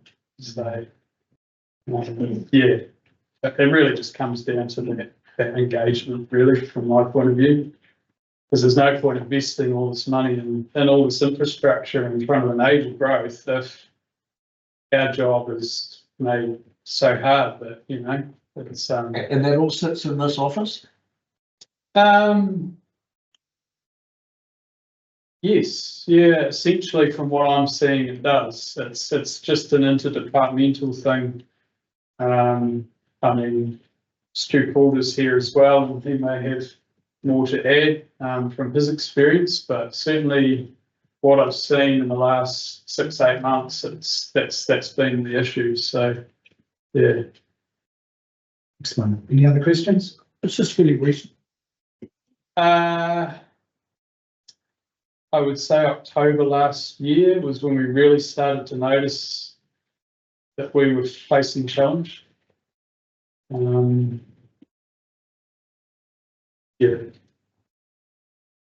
And it was prior to that, it was, we certainly hadn't been particularly involved with the water engineers, for example. So we would get our engineering approval through, the contractor would submit their connection to council services application, and we wouldn't hear anything about that, or there might be one or two minor points, but certainly nothing that contradicted either the consent or the engineering approval that had already been granted. So I'm not exactly sure why, but yeah, I think if somebody can be overseeing that whole process and guiding these things through from council's side, and we know for certain where we stand, and then the contractors also do, then that's going to be improved for everybody. So what you're suggesting is a form of some description where issues can be raised in a formal manner between staff and contractors and people like your good self? Yeah, just some not even necessarily a form. We just need to have clarity around it. It's certainly, I know it's heading in the right direction because, you know, obviously I'm aware that 4404, there's a push to get standards through, and there's been guidance notes coming through from the engineering side. I think probably the last 8 or so months or 6 months, so there was just a little bit of a disconnect because we were working with some historic consents and some engineering approvals, and then dealing with new water staff, water engineering staff, as well, which complicated it. But yeah, I think as long as we have an avenue for the engagement and we know that we can rely on a consent or an engineering approval, I think that's going to be good. And I think going forward, having maybe biannual engagement sessions with the local land development stakeholders would be, or community would be really useful, just so that everybody's keeping up to speed and on the same page. And if there are concerns, there's that feedback process. So, yeah. Thank you. All righty, thank you. Thanks very much. Greatly appreciate you coming in, Campbell. We're just going to have a 2-minute bio break for some members, and yeah, we'll probably be 5 minutes realistically, and then we'll be back in. Yeah.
Is Recorder, page 24 on the list. Oh, Stuart, great to see you. Thank you, Mr. Mayor. Morning, Mr. Mayor and councillors. Yes, I'm talking about 444 as well, this, Molly and Campbell's submissions. Also I had another submission that sort of resolves the, planning as well, which I'll sort of cover in on one thing. So, council staff I've spoken to, generally seem to be quite surprised, which delays in issuing these required certifications that we need for our subdivisions, the 2, 3 and 2, 4C, can cost the entrance. I think council planning and engineering staff desperately need to be increased, which is not what you're hearing from other submitters this morning, to allow for a better and appropriate processing times. I understand there's a national shortage of experienced planning staff, but on the other hand, I've not seen council advertising for a planner for a long time. I advertised for a planner 2 years ago, and within 3 days had an experienced planner apply. Peter's still working with me. As a Christian, that was an answer to my prayers, but council can't attract staff if they don't advertise, and won't hold on to them unless they are remunerated appropriately compared to private practice. And I've been advised that they are, I'm not sure if local government have a set sort of figure that people should be paid, but you know, typically we're seeing a lot of planners come in, not so much lately because there isn't many planners coming on the wheel, stay for a couple of years, get experience, move on, not necessarily to another council, but often to private practice. Council planners and engineers do come under a lot of pressure from professionals and the public, and having less staff and more delays is creating even more stress for these important frontline staff and increases the high staff turnover. I do acknowledge much of this extra processing has come by direction of the previous government level and is outside the control of local government.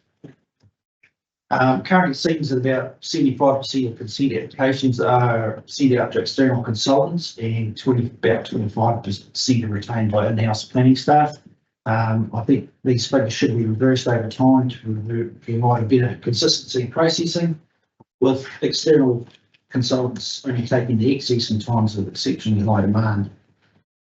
And typically in the last 2 or 3 years, I'd say the cost of getting consent through council has doubled to triple. And that's partially because external planners, we had one situation where a simple ground adjustment should be about $1,000, $1,500. We got billed for $4,000 from an external consultant through council. I went back and queried it, so it should be about $1,500. Council wrote the whole thing off. We never saw a bill. So they also recognised that that was way outside what it should be. And obviously a lot of the consultants are from Queensland right now working QRDC. There's obviously a lot more over there. They tend to ask for a lot more information and a lot of peer reviews, which just seem to be absolutely ridiculous. We had one client, a large client up by Kerry, we've done a lot of subdivisions for them, typically $5,000 to $10,000 to do a consent. The last one cost me $60,000.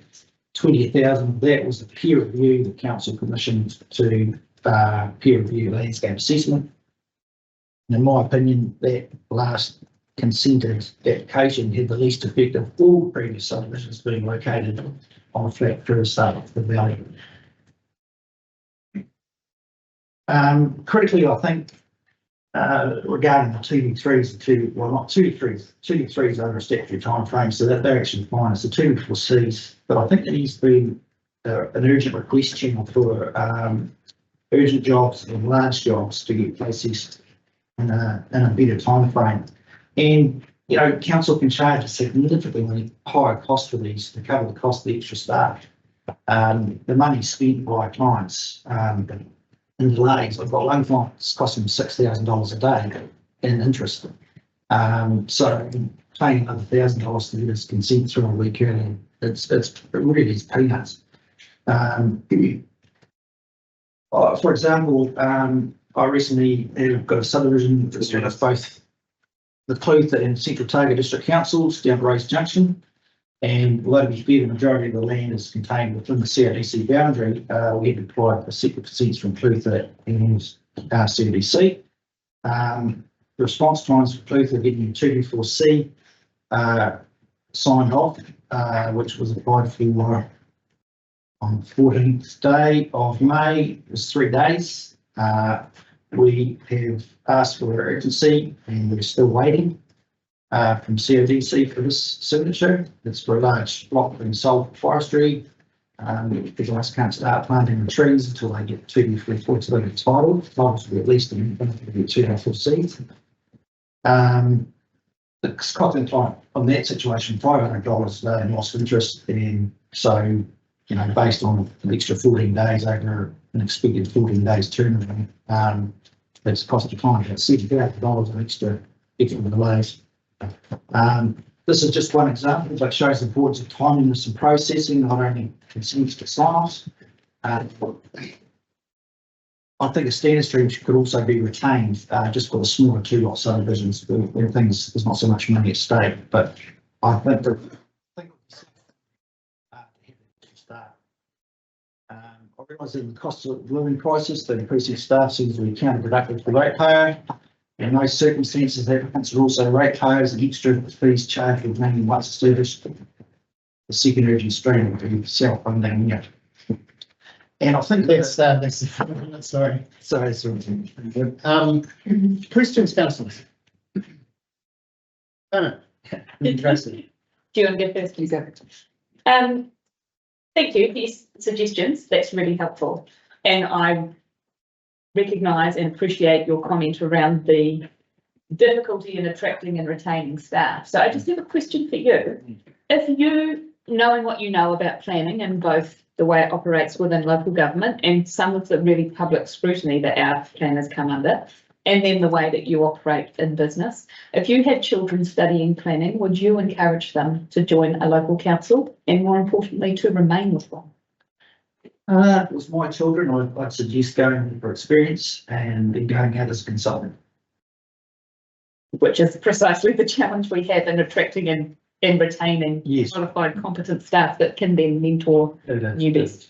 Yeah, I mean, there's some of the consultants are ex-staff and they sort of know how things work. But I think the problem is when you're getting consultants from, say, Christchurch or that work predominantly in QWC, and those councils have different expectations. I think that creates suddenly the level of information they require, because they're used to asking for this extra information. Suddenly they're expecting it for a simple CODC application. It's just ramping up the cost unnecessarily, I think, for a lot of very simple subdivisions. That one Raised Junction was talking about, we were asked for, as you realise, there's an initial policy statement put out by the Labor government, which in practice is great, should be protecting productive land. In theory, it's not working very well. For instance, ABC 1 to 3 land, you must assess it on its productivity values. And obviously, ABC 1 land is, say, horticultural land, very high value land, should be protected production. Totally agree. What do you have to do on ABC 1 land? You have to plant pine trees. You know, it's very poorly written.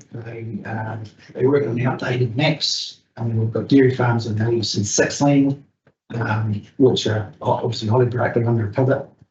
And we've got rocky outcrops under ABC 3 land, which we can't, you know, and that's from government people, so it's, you know, it's not the advice issue, but there's a lot of this extra stuff that's coming in that's causing a lot of extra costs and issue. But in this job down at Raised Junction, I had further information. I improved the productivity, and it went from 5% to 6% of the land which are allowed to plant trees anyway. So it was an absolute nonsense, and it was an extra $500,000 for a time, and achieved nothing except tick box. So that's totally agree with you that it is not preferable to be using consultants for the vast majority of this work. And yes, thank you for highlighting the issue that we made. It's pretty obvious. Tracy. You mentioned it right at the start, and I'm not sure I'm going to ask you a question and you might not be able to answer it, and maybe I'm putting you on the spot because you brought it up. Yeah. Essentially, you've highlighted what we sit around this table, that there's competing interests across the community, and trying to balance across the whole community is never easy. And we've heard from submitters today that have said only do the BNSS fees, and then others are saying, be brave, do things. And so from where you're sitting, you're essentially encouraging us to be brave enough to move forward and do more. Yep. But we've got the other part of the community saying, can you just pull your brakes on a bit, please? Yeah. And so have you got any ideas? And I appreciate what you've done. I echo what Tane said. Yeah. No, well, I think it would be self-funding, because as I say, those extra staff, if you're paying more for extra staff, hanging on to them, doing more stuff internally, the price for the applicant, who is also usually the ratepayer, will come down, because the more cost they have, it goes on to the price of the section price. And just, you know, we all know to buy a section now, it's going to build a basic house, you're looking at $1 million. I mean, you know, young family, just, it's not happening unless they're not even kids. It's just nuts. So I think having a second stream, and having higher fees, you know, if someone's got a 20 lot subdivision, they've borrowed $2 million in construction costs. They've got all this money outlaying at the moment. 24Cs are just, because the understaffing levels are just sitting there and taking months. They should be taking weeks. And this one at Race Junction's been in for nearly a month, and its conditions were, first condition was the plan shall be as per the resource consent plan, tick. Any easement shown shall be shown on the plan, tick. And the third one was sign off from NZTR and entrances are reformed. That doesn't even need to go to engineering. I mean, anybody could look at that and go, oh, here you go, I've got it, tick, sign off, done. It's a 10-minute job. It's been coming out 4 weeks. I don't know if it's been sitting engineering, it's sitting in someone's table, but I know the forestry outfit's been chasing it, I've been chasing it. I asked for special, you know, it can't be moved on because it's quite quickly, and staff are usually very helpful. But you know, that's a big cost and ongoing. So, you know, you're saying it's a cost for the ratepayer, it's a cost for the ratepayer, or some ratepayers not to them. It's just so counterproductive. Thank you. All right, thanks very much. Thank you. Appreciate your time. Oh, yeah, sorry. Could some of the processing costs and times that you mentioned be influenced by the engineering designs that are coming and not being appropriate? Well, that's a different side of things, because the engineering design is done, the 223 and 224C are done at the end of the process once all the stuff's called the engineering approval's already been done. So, you know, you've got your consent, then you get your design and your engineering approval done. And once that's approved, you go and do your people, get your servicing done with the contractors, and then they get your science at the end. So it's really the science at the end that I'm concentrating on, because I think Campbell's covered the engineering side quite well, which I concur with. We've had the same problems, and it's since about 4 or 5 years ago, Neil Jelly, who was the consultant engineer, retired. We've had a continuation of the last about a year of engineers, and we just start from scratch going. Each engineer comes in with their own view of how things should be done, and it's just we're all up in there for 6 months until we get used to them, and then just so we get used to them, they leave, and another one comes in, and that's happened for the last 4 years. I can think of 3 that we've had. The ones we've got, guys have got now, yeah, that they've been there for the longest, and they're good, but understaffed, way understaffed. And yeah. All right, thanks very much. Appreciate the time. Thank you. Now, folks, if we move to page 49, our next guest is Kerry Spain. Welcome, Kerry. I was in for 11:30. I had to go. Hi. Everybody has covered most of mine, and it was fairly naive step, so thank you. I'm very sorry if I haven't known that. I was put down earlier. Okay. Yeah, has anybody else got a pressing times? I've only got 3 minutes, so. Kerry, Not really much. welcome. Okay. So basically my submission was quite last minute, and I'm of the opinion that you don't get to when you initially contribute to the process. So, and at the moment I've been on for 3 months with broken ankles, so I had time to come in today. My main areas I was looking at were elderly housing affordability, and water use, and I think those are all quite tied together. We're looking at a finite amount of water in a semi-arid desert zone. We're in a bit of a different environment for a lot of other councils, and I think that's the point. There hasn't been a huge reflection of that in how water management has kind of been communicated to the community. I know there was a massive stink kicked up when everyone started getting their water metered. And I know I have sat and cried and watched my next door neighbour hose down his concrete driveway. So since I did my 6 bullet point submission, I did a bit of research. So Otago's average water use per person per day about 560 something litres, and the national average is about 280 something. So we've got quite high water use and a lot of water. You guys have just invested a heck load of money into our water system. I think there still needs to be a recognition in the community. I think a lot of people don't understand that we can't just keep using water and keep coming out and can't just keep pulling it out of our back pockets, so to speak. I think if people understood this more, there might be more understanding of the charges that are applied to water, especially if you're moving towards a volumetric system of charging, which I think is a fair system of charging. At the moment, I don't have to pay my water, and I irrigate. I'm a horticulturalist by background, so, and I was quite shocked that I didn't have to pay any water whatsoever. Granted, I'm a one person living in a 2-bedroom house, but I would have expected to pay more. And I think unless you can incentivise people to reduce the water use, making it visible on their bill, people aren't going to. And as much as it might not be very popular with maybe some older people who are very forlorn, the use of water in their car every Saturday, there needs to be some behaviour. You need to incentivise behavioural change with some sort of financial feedback. My friend with his pressure washing on his driveway, he's using his entire water per person. He was using over 500 litres per hour. So he's using an entire person's household of water just to keep his concrete driveway looking clean, which is aesthetics and functionally useless. So people just keep doing what they've always done unless they have a reason to change. And not everyone's greeny. So, money talks.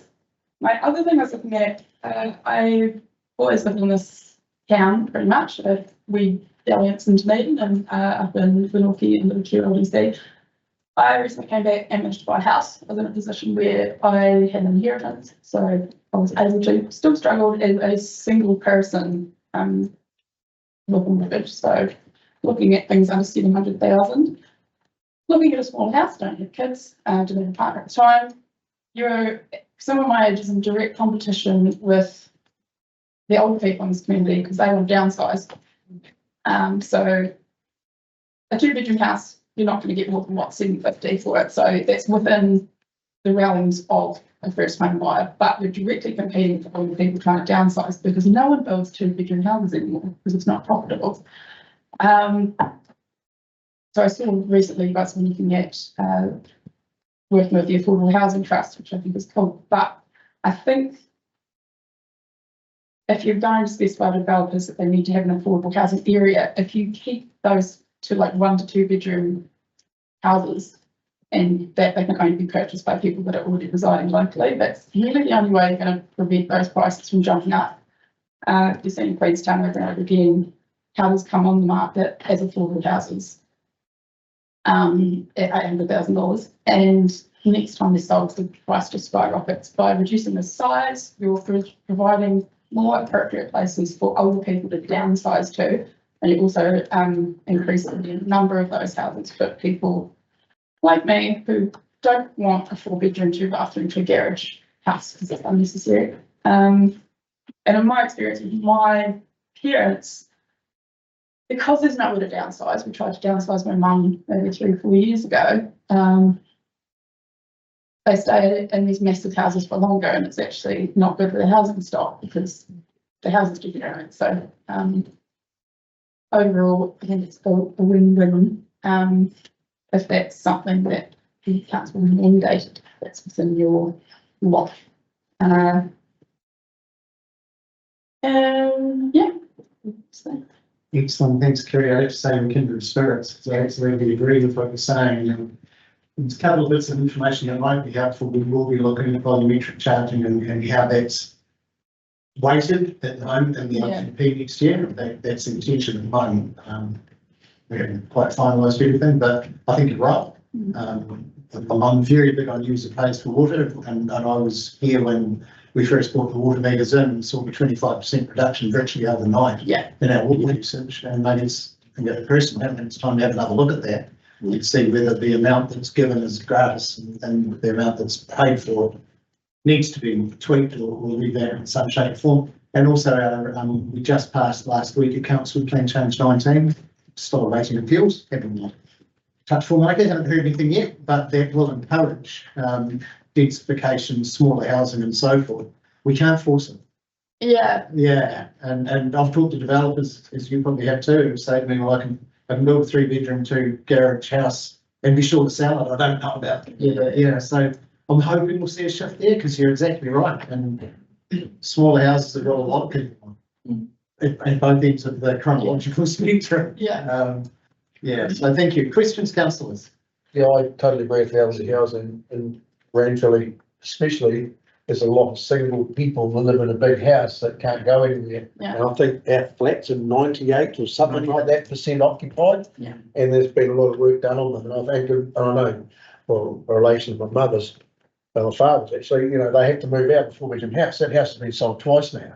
Not necessarily has it increased in value, but there's people there in that market to move into their first home. So I do think with that, and it's interesting, we had a water crisis in Ranfurly this last year, and it's quite amazing what happens when you run out of water, how people's attitudes change to use the water. But there's a lot of water about that people seem to want to waste it. And volumetric charging made a big difference in the many data, it really did. So, yeah, but I totally agree with both points. Amen.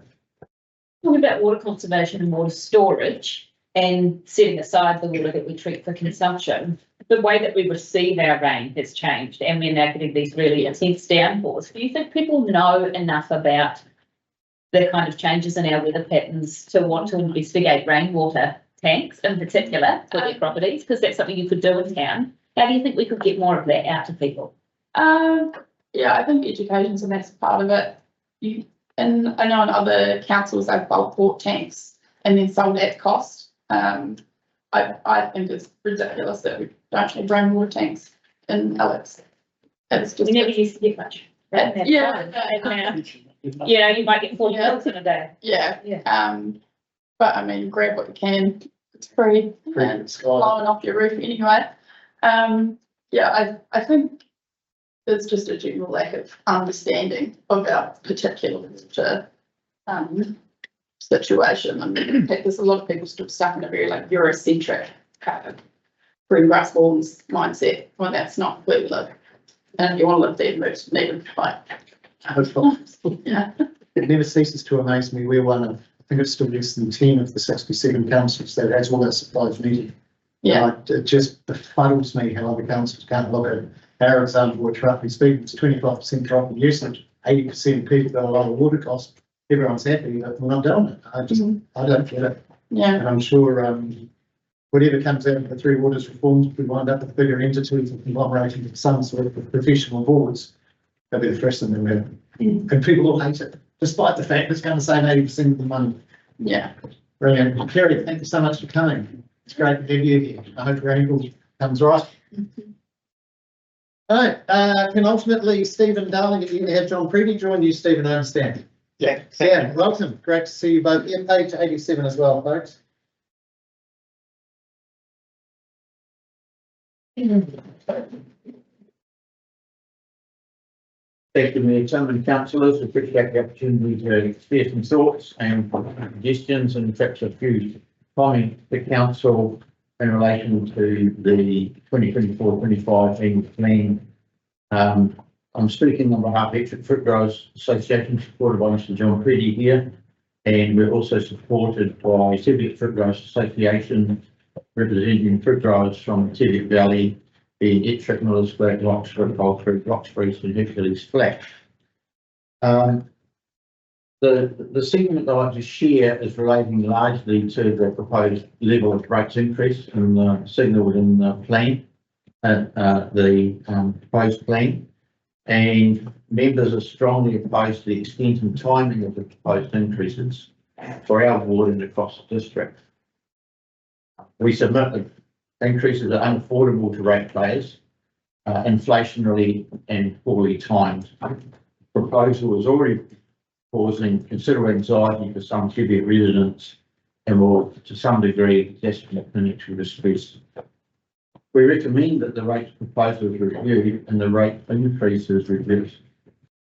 I just want to give a wee bit of background about where those thoughts and feelings are coming from. And that's really, I want to touch on the last 6 years, and in my view, it's the wrong time for this extent and level of rate increase. Orchard and Central Otago, including the Teviot Valley, is in a fairly precarious financial position. And you're probably aware of recent large-scale orchard investments through the region, and they've been funded mainly by debt based on sentiment rather than profitability. Either using bank finance or other people's money. Unlike other farming businesses, orcharding is a large-scale employer per hectare of land use, and that employment component underpins many Central Otago communities. In the last 6 years, from 1 April 2018 to 1 April 24, the minimum wage, which acts as an index to orchard wage levels, has increased over 40%. From the published $16.50 up to the current $23.15. So we've looked at 40% increase in our largest single wage input cost. A survey of our members found that wages as a percentage of turnover of our businesses has increased from approximately 50% of the turnover to over 70% to some members. So we're being bitten by the amount of wages we pay in the cost of those wages. Members also reported orchard labour productivity has declined, meaning more wages paid for less work done. This was a significant financial drain on members during the COVID period, along with many other community members' experience.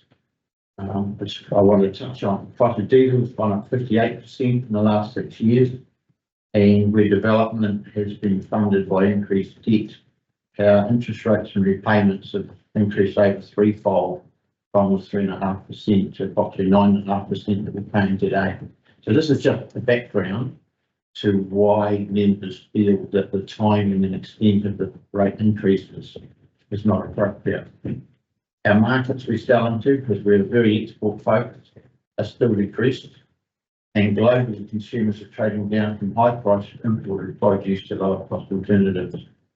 We're facing increased supply competition from South Africa and Chile, and the prices they're offering in market, which I'm in touch with most days, are around about half to 2/3 what we need to make a living. So we've got external competition as well as internal price pressure on our cost structures. Just commenting about unaffordability, I just want to touch and highlight the fact that Teviot Valley has a high percentage of retirees and elderly citizens, especially in Roxburgh and surrounds. And I know many older Central Otago residents have fixed incomes and little ability to pay extra rates being proposed in this coming year's annual plan. We value our older members of our community and expect our community board members should have been advocating much more strongly on their behalf and highlighting the impact of the proposed increases. These will put also extra stress on low-income homeowners as well as renters to whom the increases will be passed.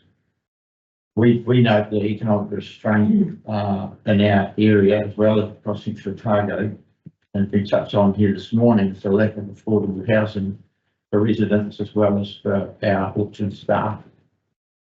Increasing the rates burden adds another barrier to addressing that issue. It's the 5 minutes, Stephen, if you can. Thanks, I'll wrap up. Thank you, Mr. Mayor. Just in conclusion, we think there's an intergenerational equity issue as well with the extent of the capital spend that's proposed. And we would think you need to spend less and over a longer period of time to balance out future benefits and liabilities. We want to see the council more actively cost cutting and achieving savings than what you're already doing. How are you measuring performance by your service providers and contractors? We'd like to propose suggestions for where there might be areas of savings, and we'd like to see greater performance from your contractors in the delivery of services that ultimately we're funding. We'd like to propose some suggestions with regard to waste management as well. But in conclusion, we feel that you haven't justified to ratepayers why you need to increase the rate take to the current level that are proposed. Time's wrong, the amount's wrong, and we feel you need to make great savings from within your current spend. We'd like to see greater rigour and obtain better value for ratepayer dollars spent. Otherwise, there's going to be increased stress and hardship for part of our communities who can least afford it. Thank you, Mr. Mayor. Thank you, Stephen. Councillors, questions, Simon? So you just touched on some suggestions that you had, and the first one that I managed to get down was that you wanted to see greater performance from contractors. What were your other suggestions? We would see opportunities for savings in your waste management. At the moment, you flat rate us, well, we all pay, especially about $500 for wheelie bin on an annual basis. It's around about 25 fortnights a year. That's $20 an empty. There's no incentive for me to not put it out everywhere. Have you considered other models for how you collect revenue that funds your waste pickup and disposal? One that you touched on the way up is why do we truck green waste to Timaru? Green waste to Timaru. It just doesn't make sense that we're adding cost to a waste product when Central Otago is desperately short of organic material. You know, we're grow on stones here. And the other, one of the points is that on the TV a few nights ago, there was a segment on waste composting in your home garden, and they had this Japanese system, and it was Bokashi bin. yeah, exactly. Why aren't we promoting that? And instead of I don't think how many Bokashi, whatever it is, workshops we've done over the years, and generally. Maybe we need larger scale ones. Yeah, Can we consider waste in a separate forum about control closer to the sources instead of carting it around the district? I mean, that's just adding cost. Yes. Yeah, we do have an organics plant currently being designed and built in Cromwell, where the stuff that's going to Timaru will start going. We're looking at a joint venture with our neighbours, where our neighbours contributing or using it. So it will be eventually here to be dealt with rather than trucking, because absolutely it's not ideal for truck to Timaru, but it's a matter of timing. We had to set the system up. We couldn't build the plant before we set the system up just because of the nature of the waste contract. So it's not an ideal situation in the interim, but in the long run, it will be resolved. But the same concept could apply to other waste streams that are coming down to landfill as well. Yeah, so our bottles and glass gets crushed in Cromwell Mountain, and then gets used within the district. And yeah, the other recycling is the other bins. That's a bit trickier. It does go to Queenstown for distribution, packing up into bulk to go to the appropriate places. And then the much reduced amounts that's in our red bins, that's what goes in Victoria Fleet. That's the stuff that costs us the most. So we are getting there. I think when I was first mayor, we were 850 kilos per house per year. We're now down to 580 going into landfill. So we're making progress, but still work to be done. Louise. And if I can add, we are investigating another recycling option, which is rather than go to Victoria, that's in the district. So that's closer as well. Our great concern, Mr. Mayor, is around the delivery of council services and how to make them more effective and efficient. Because we look at where the biggest spend is, and that's obviously where the greatest opportunity for examining savings, which then reduces the rate burden on ratepayers. Ironically, probably the greatest efficiency in our highest cost area would be, I won't even go there. Neil's got a question. Thank you, Worship. Mr. Darling, in your submission, I noticed you talked about in your industry about the increases you had for diesel and And I'm picking you also have things like insurance costs and electricity costs and cost of borrowing, and they're all things that the council has said to its community, we have the same impact. So is there some way that your industry has found to offset those and reduce them that would help council? Because clearly the issues are the same. I'm not sure we're going to have too much luck by going to the fuel company and say, please drop your diesel price. Insurance costs could be. Yeah, I just, the only avenue for improvement that I see is using what we have to do more efficiently, reducing the kilometres we have to travel for things. I don't see us being able to fight for better pricing, so therefore we've got to do less and trust less, or find alternative ways of doing what we're currently doing. Look, just on when you started singing off your song sheet, it's the same song sheet, Jason, I've been deal with every week in agriculture. I'd wholeheartedly endorse and we sit here every day trying to be exactly the same, and you've done exactly right. And one of the things that's massively important for us, and while we're both in the road network, is we've got to have roads, we've got to have bridges, we've got to have some of these ship infrastructure and shift everything out, and services and health services. But we're all exactly what Neil said, the costs that we're facing here are the same as you and I are facing our business. That the farming sector is very exposed to the same price issues that we are. It's on its knees as well. Completely on its knees, the farming sector. And that's why we feel that you need to go back and re-examine how you implement the proposed capital works that you want to do. Trust me that, well, we're sitting here in the members of this room, we are, because it does affect the whole community. Sorry about that, everywhere. All right, thank you, Jim. Just appreciate it. John. Just one quick point. I've just gone through the process with water consent with the regional council, and I can assure you guys sitting here today, it cost me an arm and a leg, and I don't waste 1 litre going forward. It was about process. The process was so rigorous, there's no waste. You do not waste water on water company. No, I think horticulture could teach. Yeah. You drive, Tracy? No, I can drive, yeah. With 2 members of parliament yesterday, and the government is looking very seriously at the water issue at the regional council. The water's a massively vital. Water's a massive lot for everyone. That's been watched. Right. Thanks, guys. I appreciate you coming out from the valley.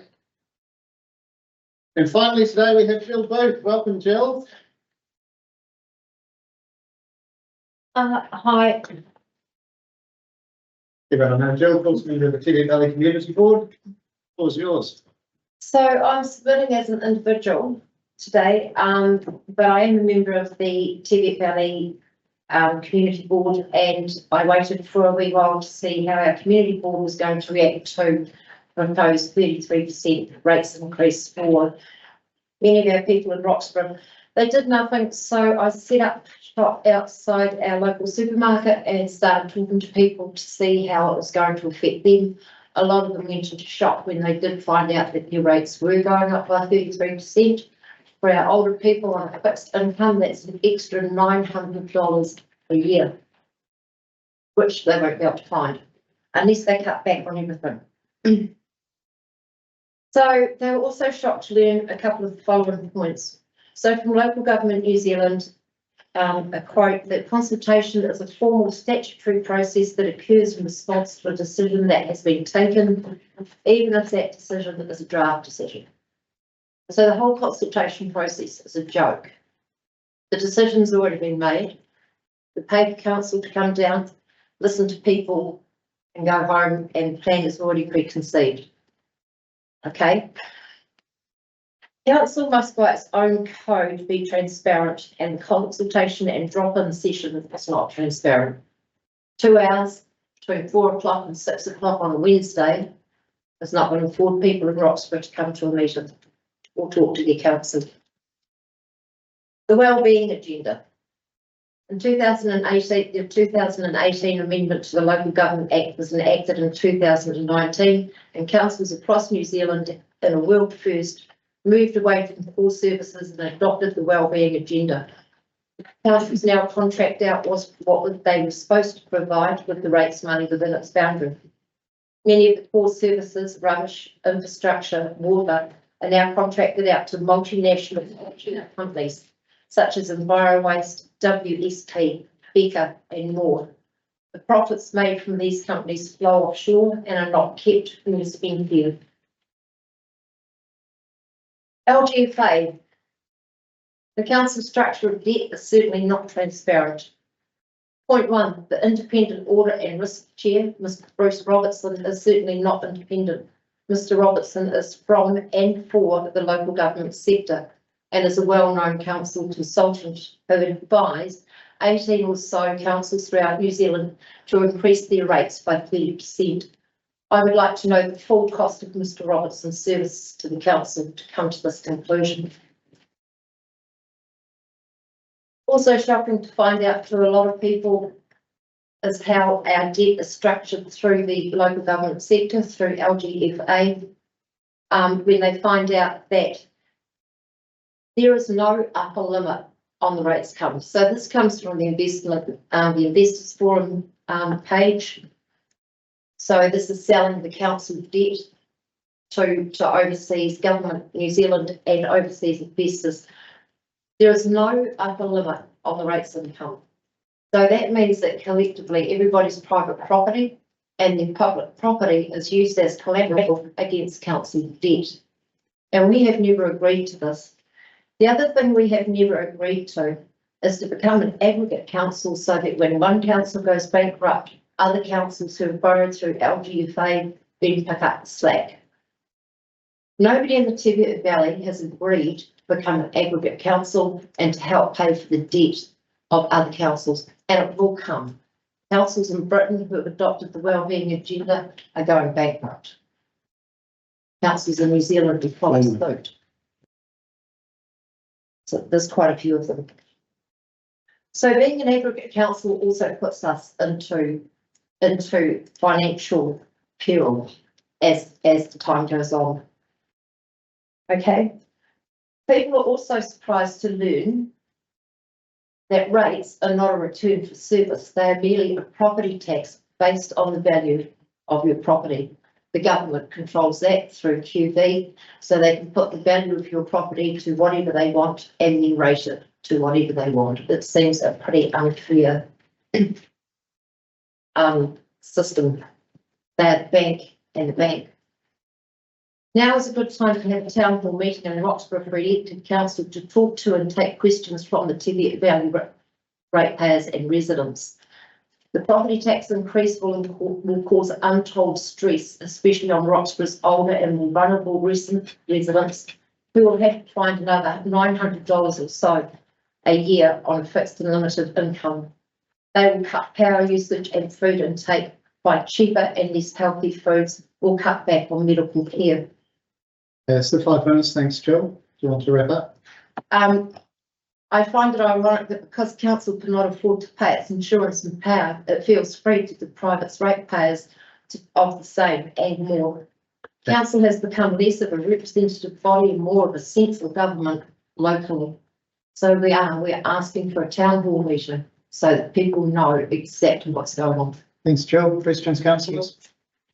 When you talk about the back to basics, Joe, I don't think anybody would dispute that you're meaning things like waste, water, roads. But then that other 20%, which is where a lot of our controls happen, are things like libraries, pools, creative spaces, museums. Where do you think we can shave money on those costs? I'd like to be really honest, I'd like to have a very good look at, or open the council books actually, and have a look to see how much we are spending on the wellbeing agenda.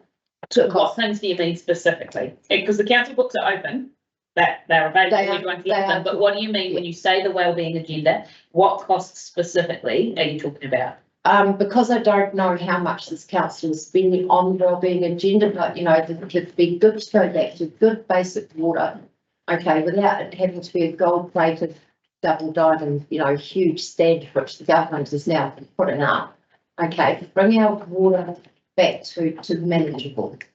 Okay, good. So we can't control that. So what do you mean? You're talking about the wellbeing agenda. Yeah. What do you mean? Specific. There's got to be things from council that council can cut back on, because the wellbeing agenda is not basics. You know, it's like destination of tourism comes directly from the World Economic Forum. that can be cut back on because we don't need it. You know, we need to put more and more stuff into the private enterprise and the council let go of some stuff. Any other questions, councillors? Yeah, I got one, Joe. Yeah. I think the community's been well and truly consulted. In fact, the biggest criticism I've had at this table in the last 12 years or whatever it is, if we consult too much, we create maybe some confusion. But in the Minnetonka, we have good drop-in sessions, we're out there, it's great players and that all the time. So I don't buy into it that we haven't been consulted. You had 4 submissions coming from the Minnetonka. We've got a relatively happy what we're doing. We had 59, well, they're not happy in Roxburgh. You guys aren't facing a 33% rate increase. You're not 84 years old and sitting with your wealth and your property and then getting hammered for 33%. We'd have the same percentage of value in our community as you have in yours. You know, it's massive. They are It's too consulted. much. Disagree with you. And we had a 2-hour consultation session between 4 o'clock and 6 o'clock. You know, people work after 3 o'clock. Older people in the Tibet Valley don't go out because it loses the sun, it's cold. Okay, so we need a night meeting so that people actually know what's going on. But as we Ian, you had a question. How would you suggest we borrow if not through LGFA? That is a question I simply can't answer, but I know that a council can only borrow through LGFA. And that seems to be a very dangerous system because once that gets out of control with all councils, which it will, the ratepayer again is going to foot the bill. Any I further don't see- questions, councillors? Okay, thanks, Joe. Appreciate you coming. That takes us through somewhat belatedly to lunch, so we'll come back. Oh, Louise, sorry, apologies, Louise. Very quick one on fees and charges. In the consultation document, we propose to increase building control fees by 10%. We don't have to do that now because on investigation, building control is operating in the surplus, so we can go back to the 23-24 fees and charges. So we're just reversing that, so not doing that increase. And we were also looking at dog control fees, which we consulted on a increase on non-working dogs from $55 to $75. So that's what we've consulted on. We were going to try and do that differently, but as it turns out, we're going to keep that the same. We were going to spread it across working and non-working dogs, but given the dog control is mainly concentrated on the non-working dogs and it wouldn't be very effective spreading it across, so we'll keep it as consulted on, so that's the 55 to the 75 fee for non-working dogs. Do we need as part of our resolutions, or that'll come up, not today, but in June 26, we don't have to do anything, this is information. No, this is information, so when you consider everything, just saying that we're not doing building control fee and we're sticking with what we said we would in the consultation. Perfect. Adding on that dog control fees, that will mean that the dog control operation remains cost neutral. It's not for generating additional income. It's just for covering. We're slightly slipping back at the moment. We have a bit of a surplus over the years. We're slightly slipping back, and that is we've got increases in costs around our IS system and our internal to deliver it. So it'll keep us at a cost neutral. Yeah. So could it compare to other councils? Yes and no. Where I came from, you just paid 80%, community paid 20%. They thought it was a value, having dogs in the valley, so that's how they think it. Really? Yeah. It's value. And the fee, the dog fee is $150 for a non-working dog. So we've gone up to about $12. That'd be subsidised in something else only. Yeah. Right, folks, lunch, we'll be back at 1:30. Yeah, that was interesting. That one.